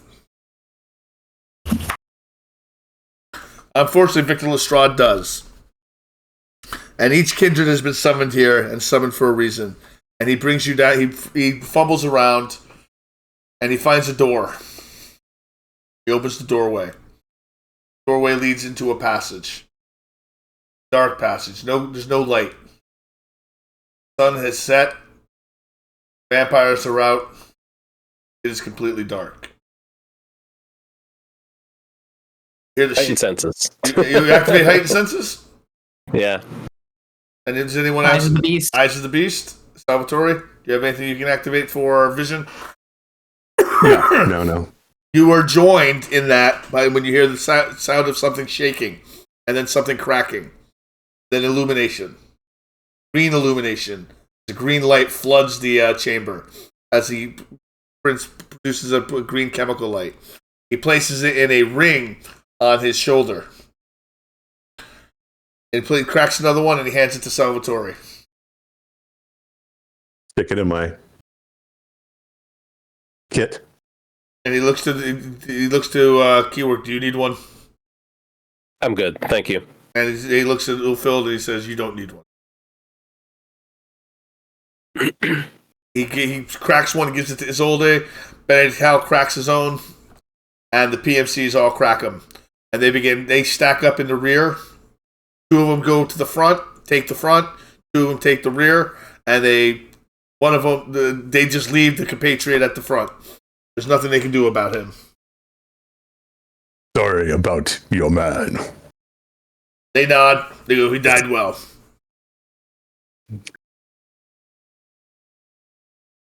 He's got the SMG over his back now, kind of hanging. He wants to keep his hands free and keep moving. Follow the prince, or follow Lestrade. Yeah, let's move. Lestrade moves down the passageway, and it winds. It's the internal logic of this building makes very little sense. It's bombed out, and you find yourself having to take circuitous shortcuts that you would normally take through a building. Walk through walls, you climb downstairs into pits. From that pit, you go into another bombed out room. Finally, he leads you down into a basement. Further, and they have to remove rubble as they move along. Large chunks of mortar and stone have to be moved out of the way by the PMCs. Lestrade does his best to help as well, just casually, with your help, casually lifting up large bricks. Just moving them to the side. And as it reveals a door, this looks like this has been recent crumbling. Reveals the door. He goes, this is it. He goes, I can feel it. He opens the door, and it leads downstairs. Ancient stairs, steps, that seem to have people haven't walked in ages. That's what you would assume. There's a moisture to the brick. A moisture to the walls, and a moisture to the ceiling. As you walk down these catacomb stairs, there are alcoves along the sides. Nothing is in the alcoves except old sconces where there would be torches. Eventually, the stairwell leads into a hallway. That hallway leads down further, straight ahead of you, into a forking path that goes left to right. The prince turns left, and you begin to feel like lost in this labyrinth. As he turns left, he turns right, doubles back, he turns left again. He seems to know where he's going, but it doesn't seem to make any sense as you follow him. Dante, give me a composure, a wits plus composure check. Yeah, I want you to make sure you keep up with him. And you don't get lost in these catacombs. You get lost in the catacombs. I hate the leaners. I can't spend another willpower. So, I mean, I'm keeping up, I would think. I have the athletics for it, but... Retired, you see Dante begin to fall behind a little bit. Come on. Can I literally grab... I'm going to grab Dante's hand, and I'm going to put it, like, on my shoulder. And like... just keep walking, you know? Okay, but give me the same wits plus composure roll, Ufield, as you're taking the lead. Sure. I'm going to give you a +1 because of your... because of what you... And Dante, you should remind me you had your heightened senses. It would have lowered your difficulty by 2. But you still only got 1 success. I got 2, which isn't much better. Do I need to roll some willpower? You might want to roll some willpower. I can do that. 3. All right, Salvatore, you make the same roll. Wits plus composure. Or was that That was all failures. You got 2 successes. Oh, okay. One of my dice on the screen was like 3? tipped weird. It looked like a success. Yep, you're looking for 3. I've got 6. All right. Oh, wait. Yeah, I've got 6. You take half. All right, you notice you're losing Salvatore. You're losing Dante and you're losing Ufield in the passageways. Put my hand out and put my hand on Salvatore's shoulder, and we're just making a chain. Pick up your feet. You feel a small hand reach onto your shoulder, Dante, as Isolde puts her hand on your shoulder and joins the chain of human/vampires as she follows behind you. Slowly says, "Please don't forget about me." Eventually, he leads you to a large chamber with 2 large wooden doors. One door with 2 large wooden openings for the one door. Mm-hmm. when they swing, and he opens them inward. And from there, it leads into a very open space. Wide open. A brick room, very large. Almost Grand Central station-like in appearance. In scope. In size. You're not sure how long you traveled and how far you went down, how far you traveled underground. No. But you must have traveled far to reach a place like this. Salvatore was trying to keep track. Left, right, left, right, left, right, left.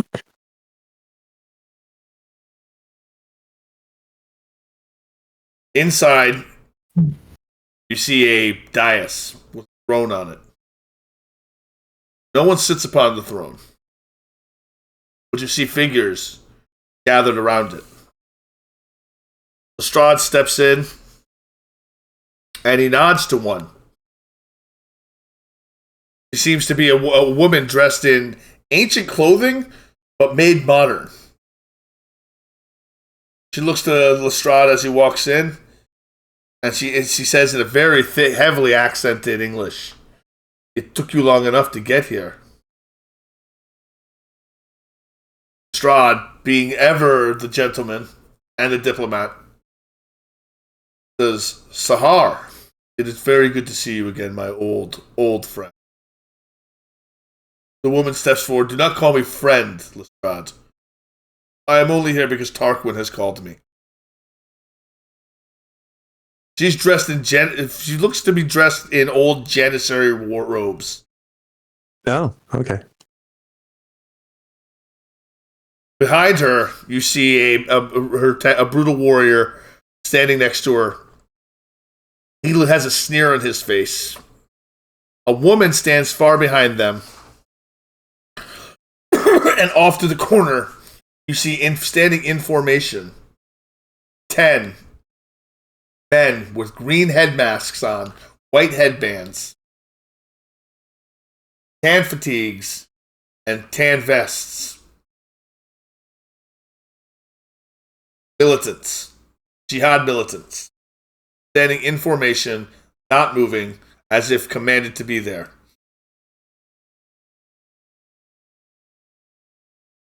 She looks to you. She goes, "What have you brought with you, Victor?"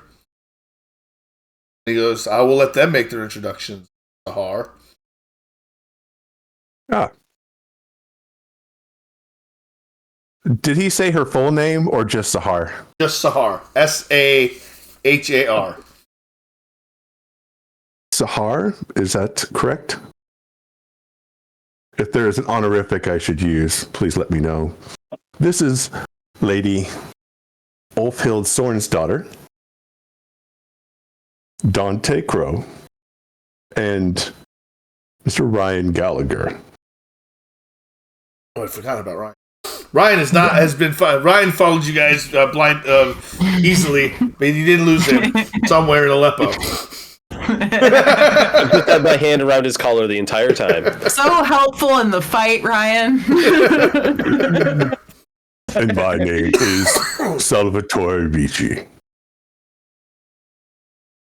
He nods. Give a respectful head bow. Now, as I said, she still wears her Janissary garb, modified with modern Kevlar, and she still wears the Damascus steel saber.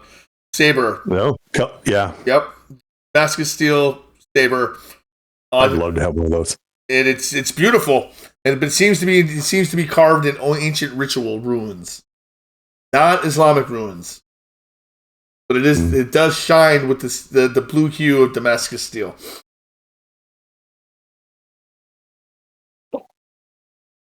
She looks to you. At your greeting, looks you up and down. Looks to Lestrade. Looks to Ulfhild. Looks to Dante. She looks to Ryan. Looks back to Ulfhild. Tell me about yourself. Not much to tell. I am here to support Lestrade. Lestrade told you what we're here for? We are here for battle. I need not know more than that. You hear suddenly, entering the room, a raspy voice. Yes! Battle! You see a withered form, like a statue left too long in the sandstorm, walk into the room. Its skin ashen and cracked. Lips seem perpetually dry and dark from vitae. Its eyes glow with a predatory hunger, a deep crimson that gives him his name.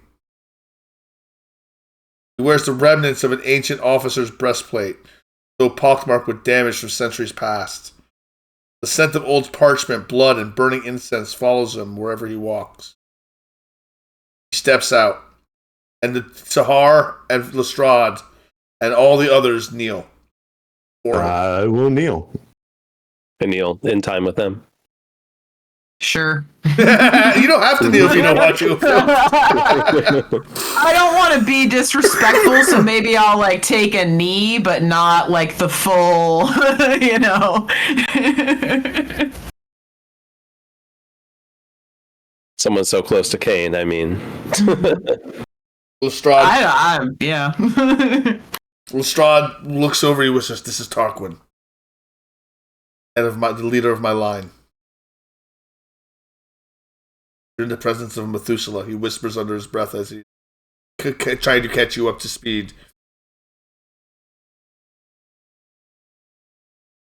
She nods. She kneels respectfully. I have been buried for centuries beneath this city. I have awakened as these modern wars have raged, sensing the flame of destruction as a signal that the final nights are at hand. I've fortified myself in this crumbling ruins of an ancient citadel, using these underground chambers as my fortress. Here, I gather those of my line, those who would answer. I see, Victor, you are already acquainted with Sahar. Sahar sneers. Oh, I'm acquainted with Victor, Tarquin. Very acquainted with him. We've known each other for some time now. Ooh, sounds spicy. Victor's like, you should be no surprise. You are my sire.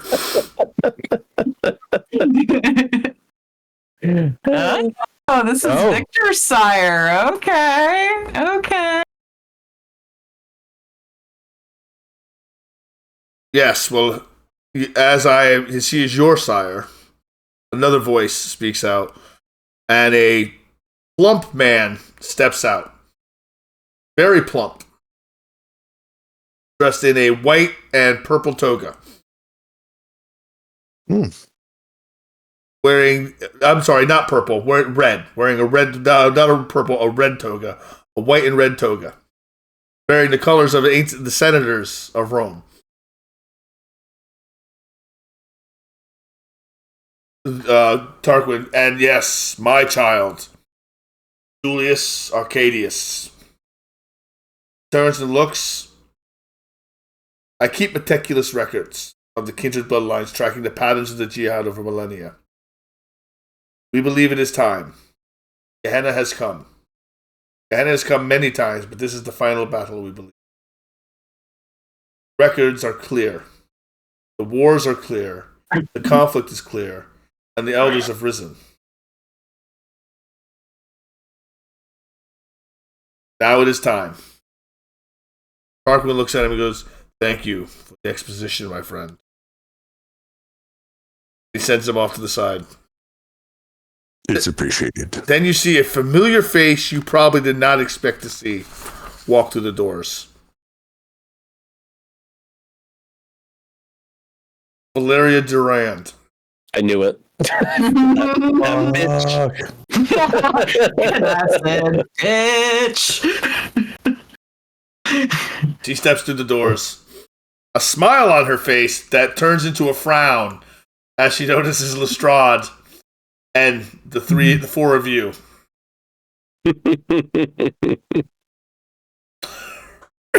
Victor stands up. What is she doing here, Tarquin?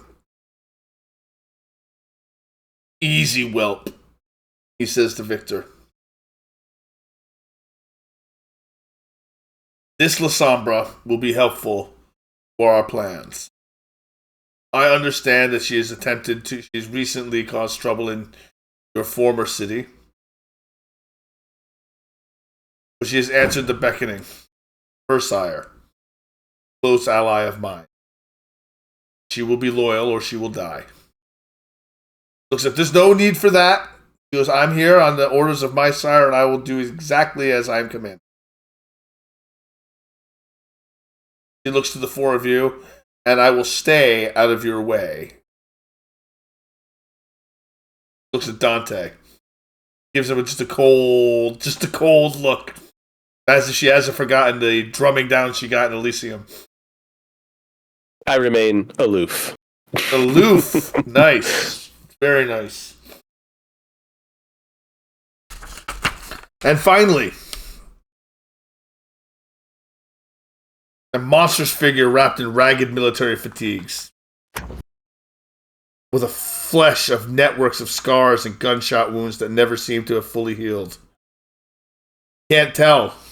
Is it a Nosferatu or just a battle-scarred kindred?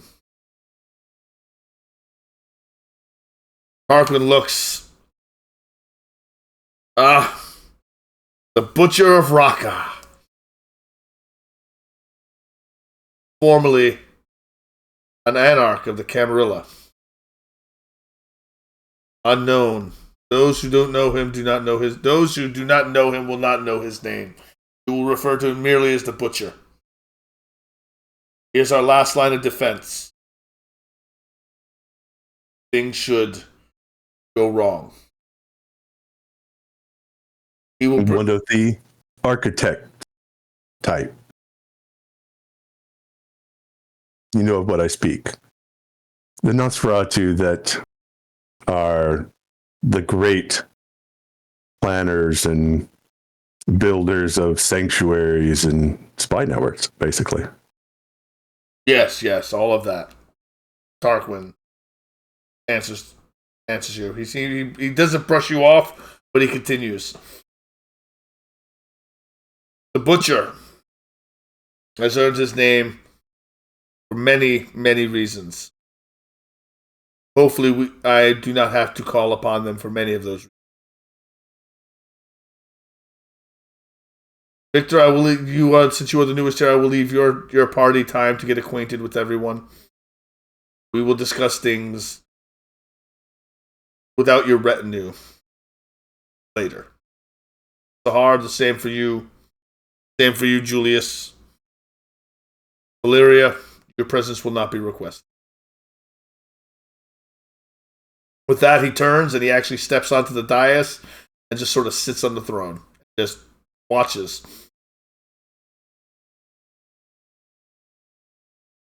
Mr. Lestrade, what are the next steps? He looks at the four of you. He goes, I was not expecting Valeria Duran to be. He puts his hand on his chin and he rubs it. He goes, I can only fathom exactly why he's here. But we'll keep an eye on her. What's the next step? Is to get acquainted with the rest of the kindred here. Get to know them. Understand them. We'll be working with them in detail. We'll be given missions shortly. That's what we'll be discussing that shortly. I just need you to be ready for when it's time. Will we have time to prepare? He just gives you a look. when you say Prince, she's doing it playfully, but she's jabbing at him for sure, just a little bit. What did you say, Dante? Will we have time to prepare? Yes. Before our yes, I don't believe we'll be doing anything off the cuff. Everything will be planned. Sahar will be our tactician. She will play our war plans, and we will follow them. Will you be introducing us to our fellow kindred in our catacombs here? I will not. I would leave that to you. No problem. Let me play to my strengths, right? I'm going to go speak with the butcher to see what we know about ways of ingress and egress from this place. Current intelligence, that sort of thing. Ufeld, would you want to heal up your throat? You've got a bullet hole. Probably. You got a little something, right? Yeah, just a little something right here. What's on you? All right. Well, you know what? I'm gonna hold off though because I don't want to risk messing up my already tenuous social roles just in case. Yes, you are no longer under your compulsion because we have changed scenes. Okay, that's good. You're no longer grunting. I'm a little injured, but I don't want to risk my hunger going up and, failing more rolls. We'll give a nod to Dante and Ulfield and then make his way over to the butcher. All right, as you approach the butcher, stops, tilts his head. And as I mentioned before, he's just covered in head to toe, scars, bullet wounds, knife wounds, slashes across his face. Any kind of damage that you could think of, he's taken, and he wears it proudly. Can I help you? Yes. First, how should I refer to you? I don't need to call you a butcher. What is your name? I am the butcher. That's what you will refer to me as. That is my title. That is my job here. As you wish. I'm Tarquin's chief interrogator. The methods of ingress and egress from this place. We left a van. 2 vehicles up top. It's going to show that there's people here. They've already been moved. What about how many ways into and out of this place? 4. Do we have? We'll mark them, or at least let people know of those. Are there any that you're keeping secret just in case? Never mind. Stupid question. Don't answer. 4 that we're allowed to know about. That's on a need-to-know basis, and you don't need to know. Exactly. We'll need to locate those so I can tell the others. What do we have in the way of intelligence as far as who is moving against whom? He looks at you. He goes, I believe you're talking to the wrong person about that. I am the chief interrogator, and I haven't had anyone to interrogate you. Do you have a spy network? No, I do not. Who does? Turns and he points to the throne.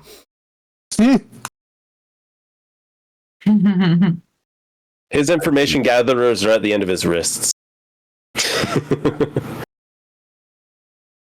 Ah.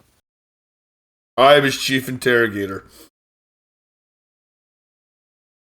Well, could you show me the 4 exits, please? Okay. And he kind of lumbers toward the in a direction. He's got a distinct limp to his walk, and he leads you toward the first exit. And he's going to lead you toward the exits and do all of that. Dante, what do you do during all this period? Keywork isn't feeling very social tonight, but Dante, I guess, has to be.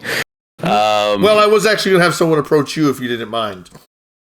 What's that? Oh, yeah, no, I'm quite all right with that tonight. Okay.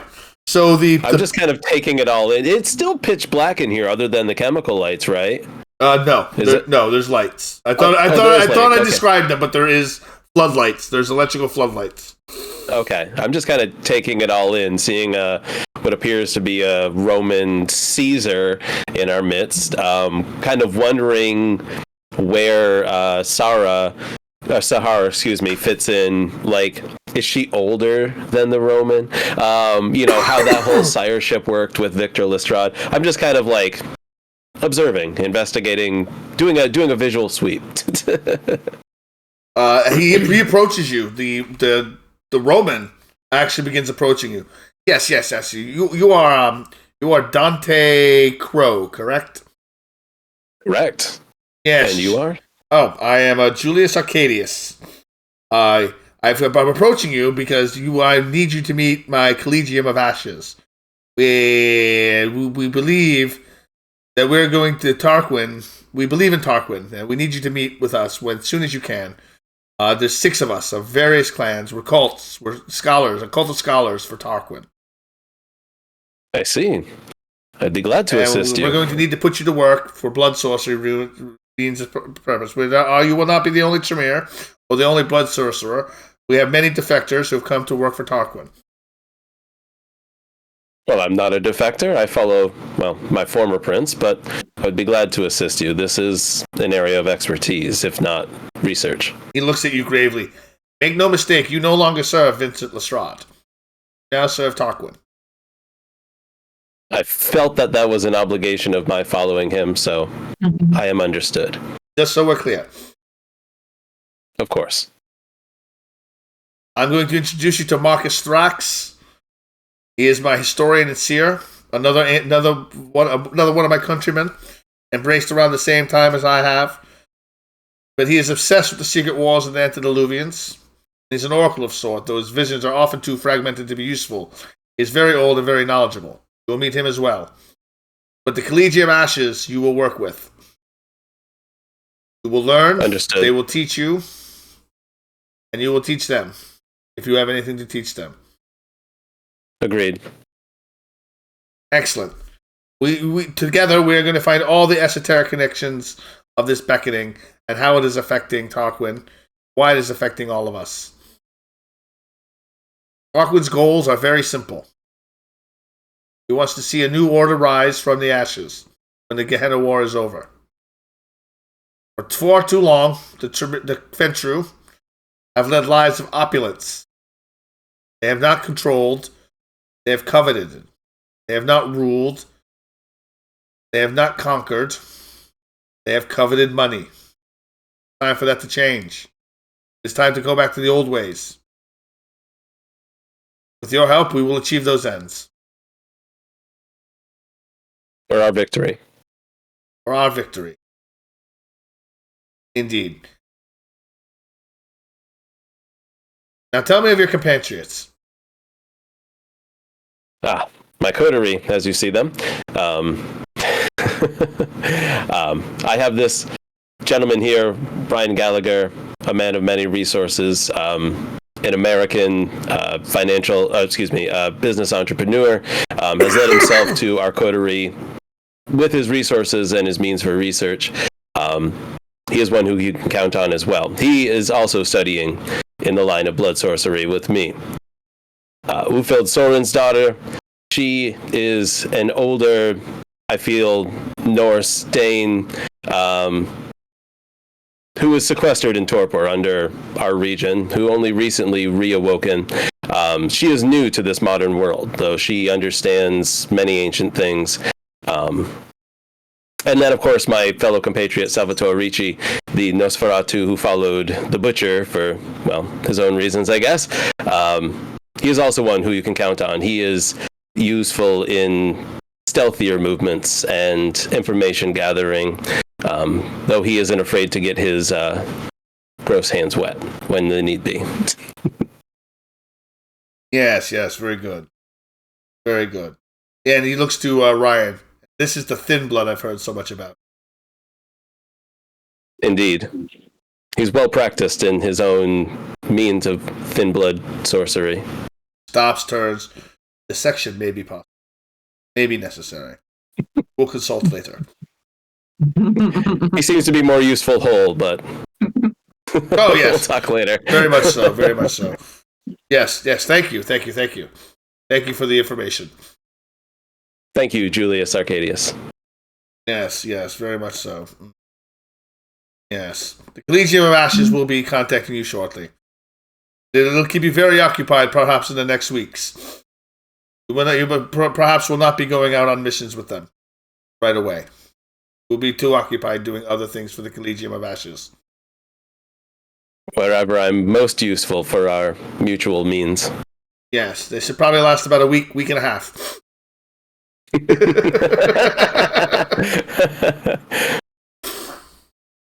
I see what you did there. You see what I did there? Yes.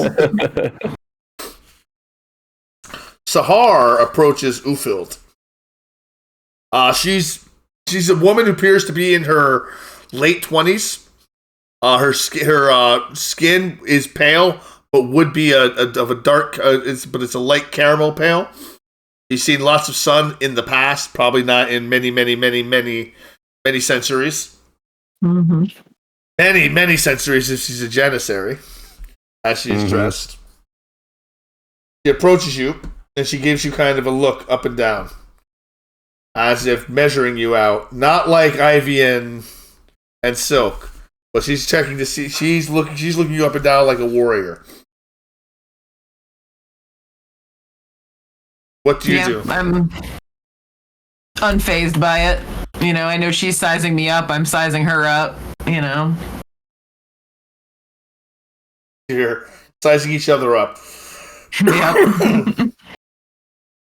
You get a sense that she is very old, very powerful. You can almost feel her beast. Can I use my sense the beast to see if she's hostile, if she's hungry, if she's anything? Then yes, you may. Go ahead. Let's see. Let's see if this Protean, has right? never worked, and I want it to work once. Yeah, so far, so many of our abilities we keep failing on. I need to up some of my stats for it to be more effective, but I just want it to work once. Nah, it's probably not going to get me anything. Protean, correct? Beast? Animalism. Animalism. I'm going in the wrong direction. Animalism. Wrong direction. Animalism. Sense the beast. Resolve plus animalism versus composure plus subterfuge.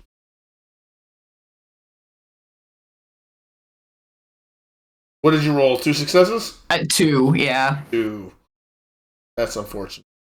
Yeah, I'm probably not. Again, I got to put some points into some of these stats. I think I'm going to work on upping my animalism or my resolve. And she rolled very well. Yes. So yeah, I get nothing. Unfortunately, she looks at you.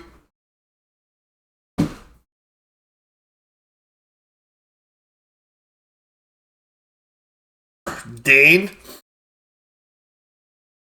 She says questioningly. She nods her head. Yeah. American? Good. Hate America. I have lived there many centuries, but I cannot claim it as my homeland. Ow.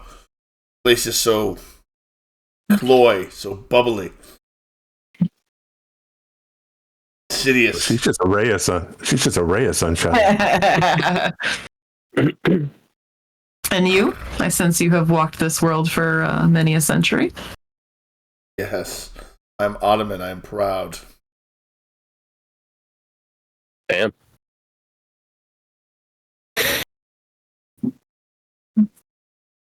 But that is not here nor here. We're here nor there. We're here to serve Tarquin, not ourselves. Allow me to introduce you to Hassan, the Crimson Falcon, my right-hand technician. He motions over to a handsome man, probably in his late 30s. He nods to you, tips his head, offers you a salute. And this is Nazaria, Nasira al-Rahim, my sorceress. A mortal Middle Eastern occultist wearing just a very simple clothes, stands behind her, being very quiet, hands clasped to her in front of her, keeping her head down. She looks at you, she nods. She seems to be very well controlled by Sahar. And these are the Mubazarun. Mubarizun. I can pronounce that. I can get that. But that's what you guys want for your relationship map. The Mubarizun. They are loyal only to me, and by extension to Tarquin. I'd be very interested in getting to know you, Ufil, she says. Not very often would I meet kindred of our gender, of our age. I found that men were very reluctant to embrace women for far too long. And those of us who were embraced excel and survive, where those who embraced us often fall and fail. Julius looks at her quizzically. I have not failed. Because I know, my sire, but there are others who have. Yes, quite. And she just sort of rolls her eyes slightly.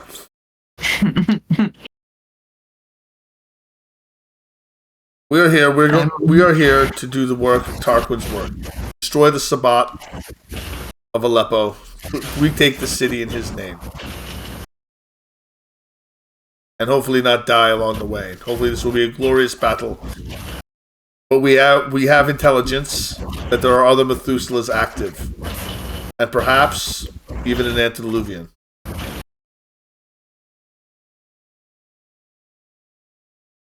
I don't know what you and your coterie could possibly do against those. But we will find something for you.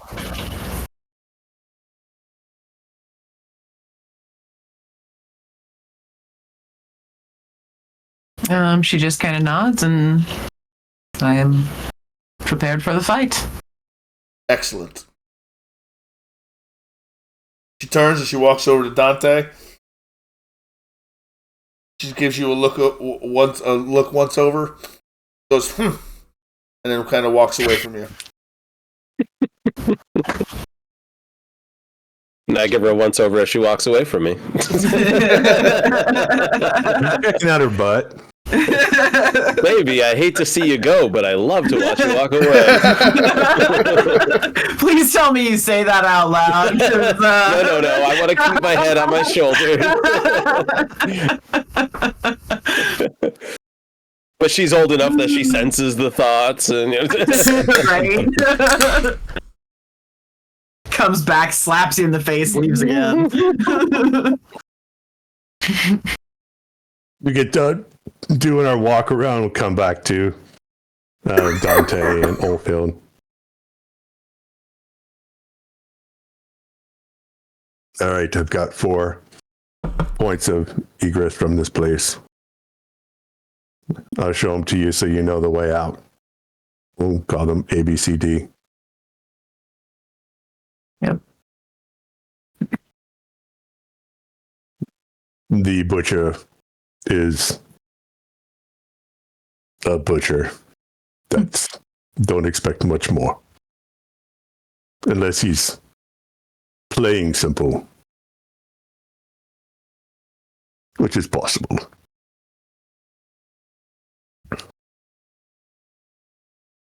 Just so you're aware, in case you weren't, us following Victor in here put us under the command of Tarquin. Whether your feelings on it matter, that's what's expected of us. He is not our prince. Tarquin is our commander here, and we're expected to follow his whim. So be aware of that. Sub-infudation. Conscription, perhaps. But nonetheless, we walked in here of our own volition. This was the decision we made by our actions. This Julius Arcadius is curious. Apparently, he's the one overseeing their, thaumaturgical exercises. I feel I'll be spending plenty of time with him and his consortium of ashes, honing my own abilities. And if you weren't aware, he is the sire of Sahar, who is the sire of Victor Lestrade. So.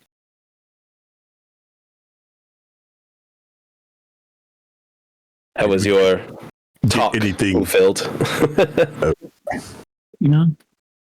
Can't say it was much. Seems there is a Sabbat in the city that we are expected to deal with. Possibly some much older vampires we'll have to contend with. Same song all over again. Did you learn much Salvatore other than our exits? No, just the exits for now. I need to find out who handles intelligence. What we know so far. Who the key players are. I feel it's the line of secession. I feel it's Tarquin, Julius, Sahar, and beyond that, well, everybody else is new here. Strahd approaches the four of you. I remember that Ryan is here now. He approaches the four of you. This is not what any of you could possibly have expected. I understand. I did not know the full extent of who would be here either. And trust me, I did not believe that Valeria Durand would ever show up in this conspiracy.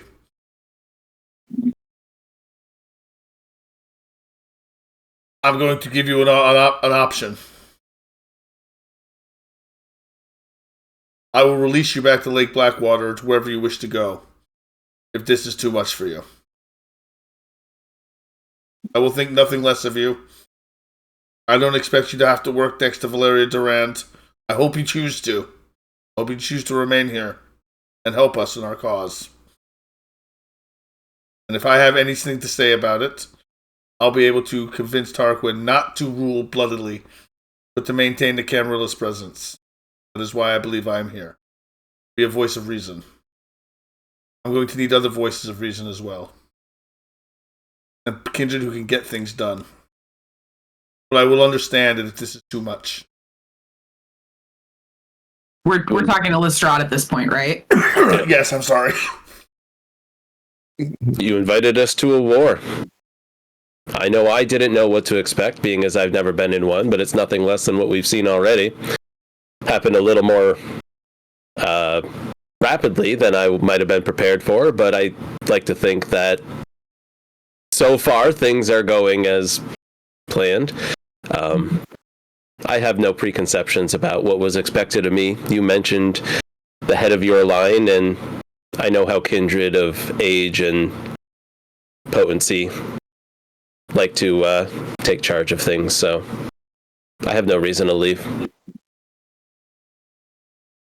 I am not one to shy away from a fight, although I do worry what this new order your leader speaks of means.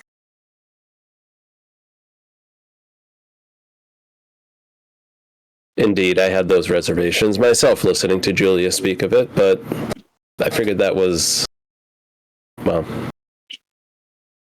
beyond what I would otherwise be made aware of. We have to be. You need more voices of reason, then. We have to be the bastion. Seems we must stay.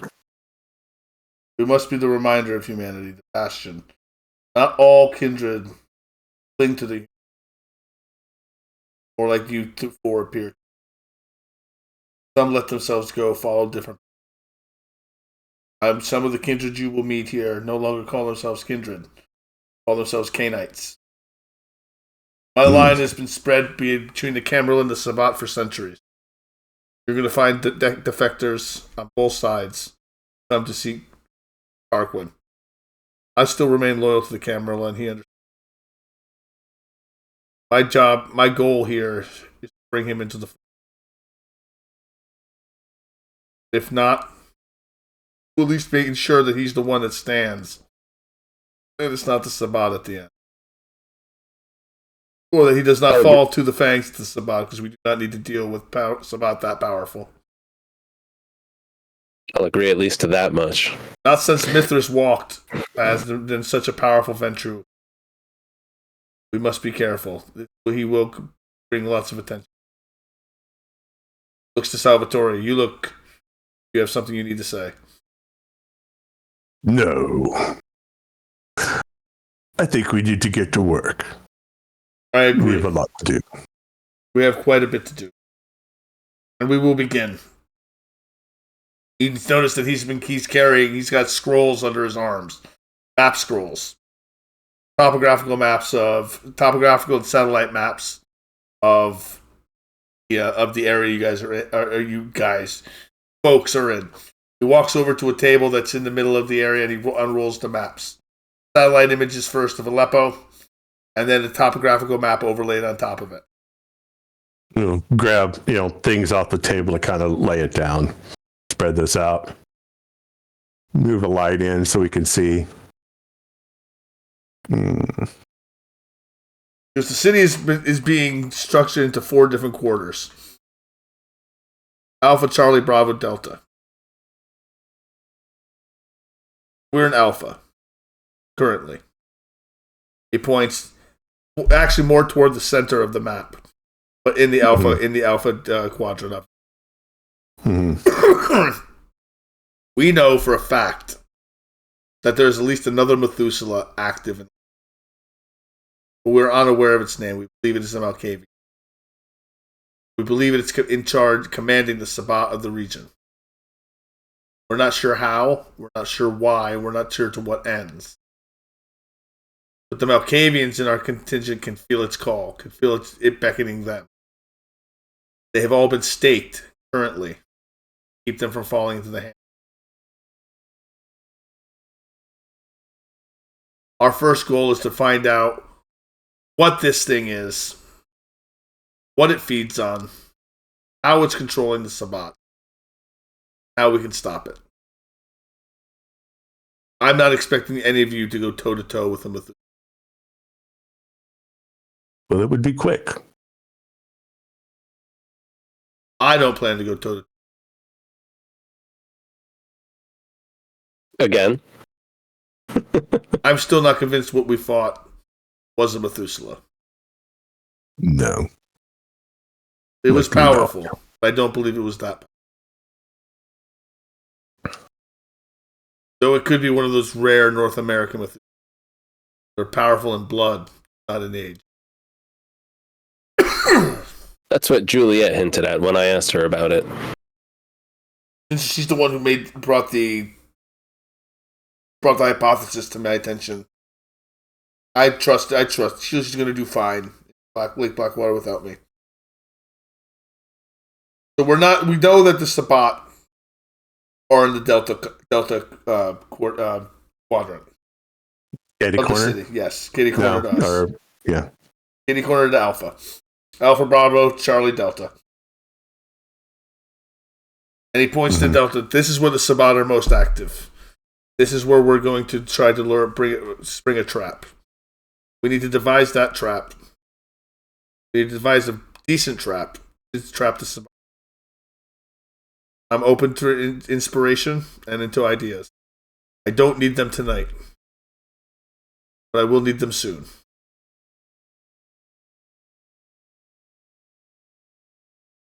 He looks to each one of you as thank you for putting your lives at risk. There's not much to gain except glory.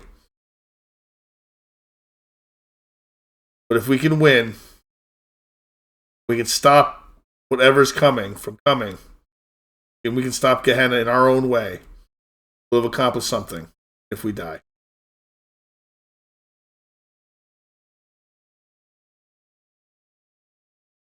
At that point, guys, I'd like to call it here so we can wrap up because I promised Keywork we'd get done at midnight tonight.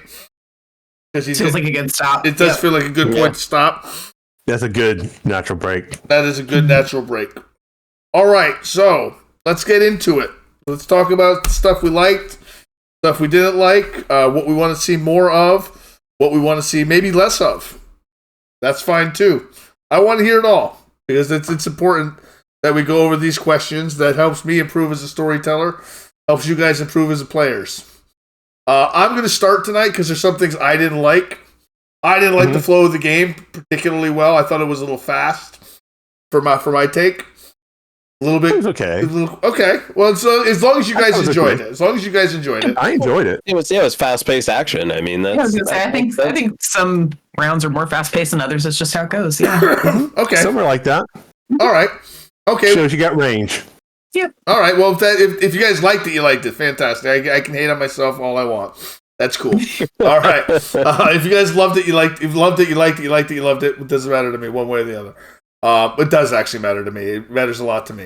What I really liked about game tonight was I got to tell a little bit of a war story, and it was fun. And I got to interact with you guys with it in a non-threatening way.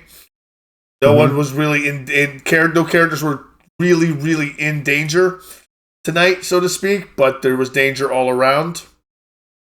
If that makes any sense. Yeah, because we weren't in combat rounds. It was mostly narrated, but we were doing stuff. All right, so I'm going to start with Nerded Art tonight. Yeah. Yeah. I enjoyed it. Yeah, it was fast paced, but I felt like that was fitting for what was going on. I'm really interested to get more into like the culture of the vampires here. It's very different than Lake Blackwater, and like meeting all these new people, these older vampires, is really interesting. Did not expect to see Valeria here. Definitely came out of left field, but you know what? If I need to kill a necromancer, I'm gonna kill a necromancer. Favorite part of the game tonight was definitely snatching that drone out of the air. Was not really expecting that, but it was really just a great opportunity. Ulfil was just like, "Oh, what the fuck is this thing?" You know, Root from the heavens, right?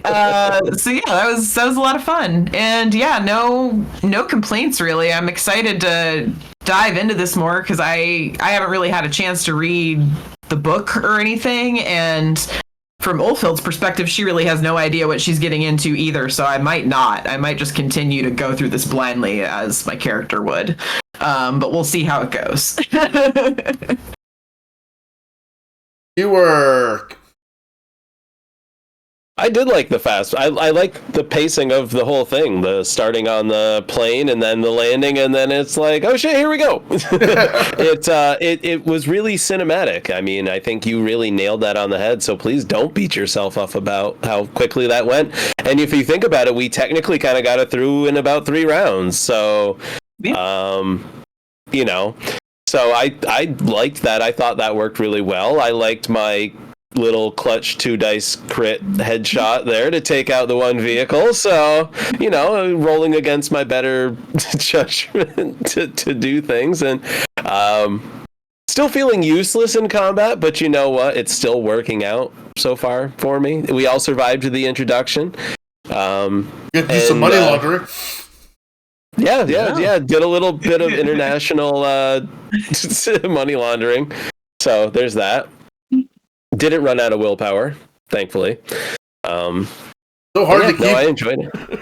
Yeah. Well, like I said, the beast was nipping at my heels, man. And then it came back with a vengeance and took out that guy. It's like it wanted blood and they got it. And then having a room full of strangers being like, I know you expect Dante to go rub elbows and all that stuff, but Keywork isn't feeling it. No, and that's why I brought everyone to you tonight, man.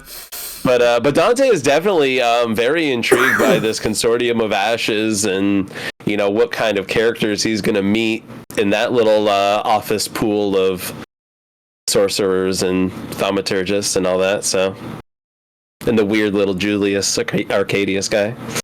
Yes. Yeah, see. All right, Salvatore and Retired 11 Bravo. Give me yours. Let's see. Bad. I hate having commercials in the middle, but I don't think there's any way around it. Yeah, that's all I got for bad. Good. Salvatore was in his sweet spot. Yeah, he was in the groove for this episode, and I got to do all kinds of cool shit. So, but interacting with these big dogs, just like, well, let's go to work. Let's do what we do.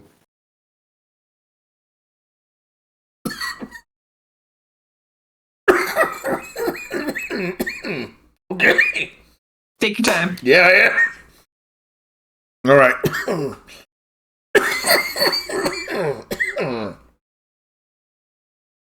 Okay. So it's the Collegium of Ashes. Legion, excuse me. Collegium. A little cult. Little Collegium there for you. Collegium of Ashes. All right, guys. We have a few more minutes. All right. So everyone else who's watching us, we are planning an Avatar game coming up after our Wraith, Vampire, Werewolf. When they naturally end, we'll be playing Avatar Legends, a new game that we're all getting into, set 50 years after the Korra era in Avatar: The Last Airbender, Legend of Korra. So 50 years after Korra, a new Earthbender has been named Avatar, and the world has evolved. It's now a groovy 70s inspired world with bell bottoms and spirit discos and big collars. Lots of big collars, exactly, and embroidery. Exposed chest hairs. Yeah,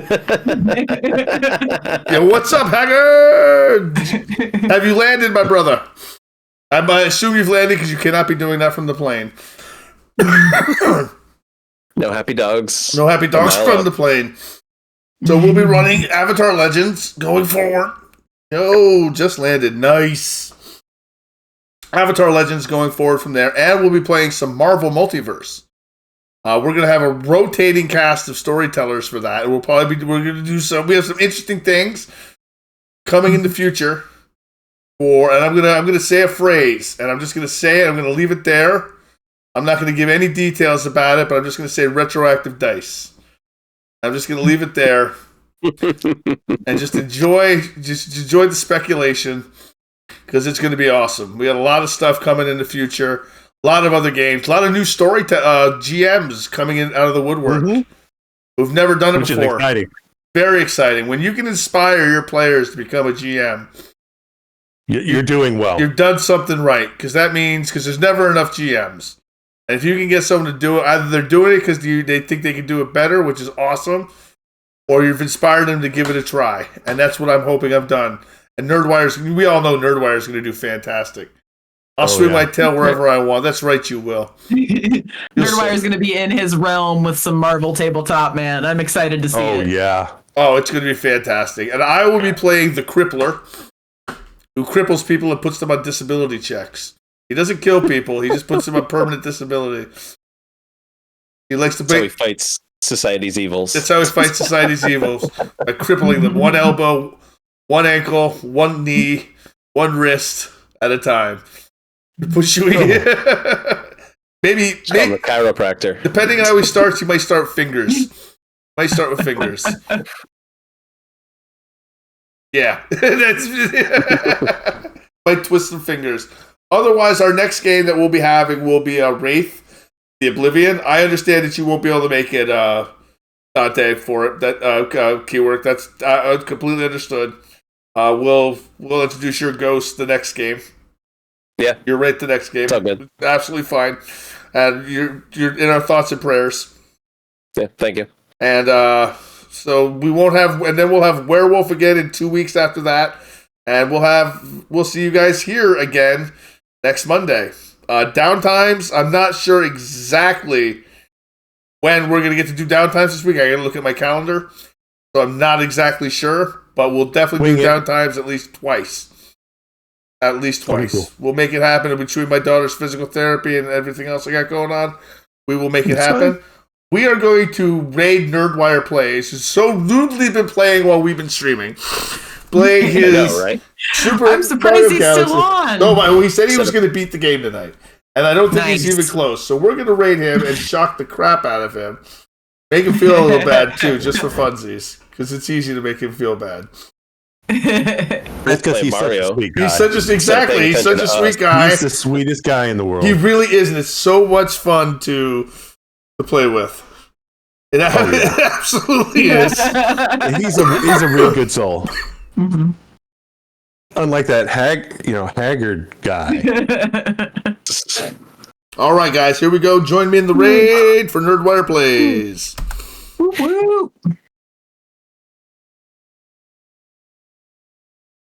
Gather everyone on the train. Chugga, chugga, chugga, chugga, choo, choo. And here we go.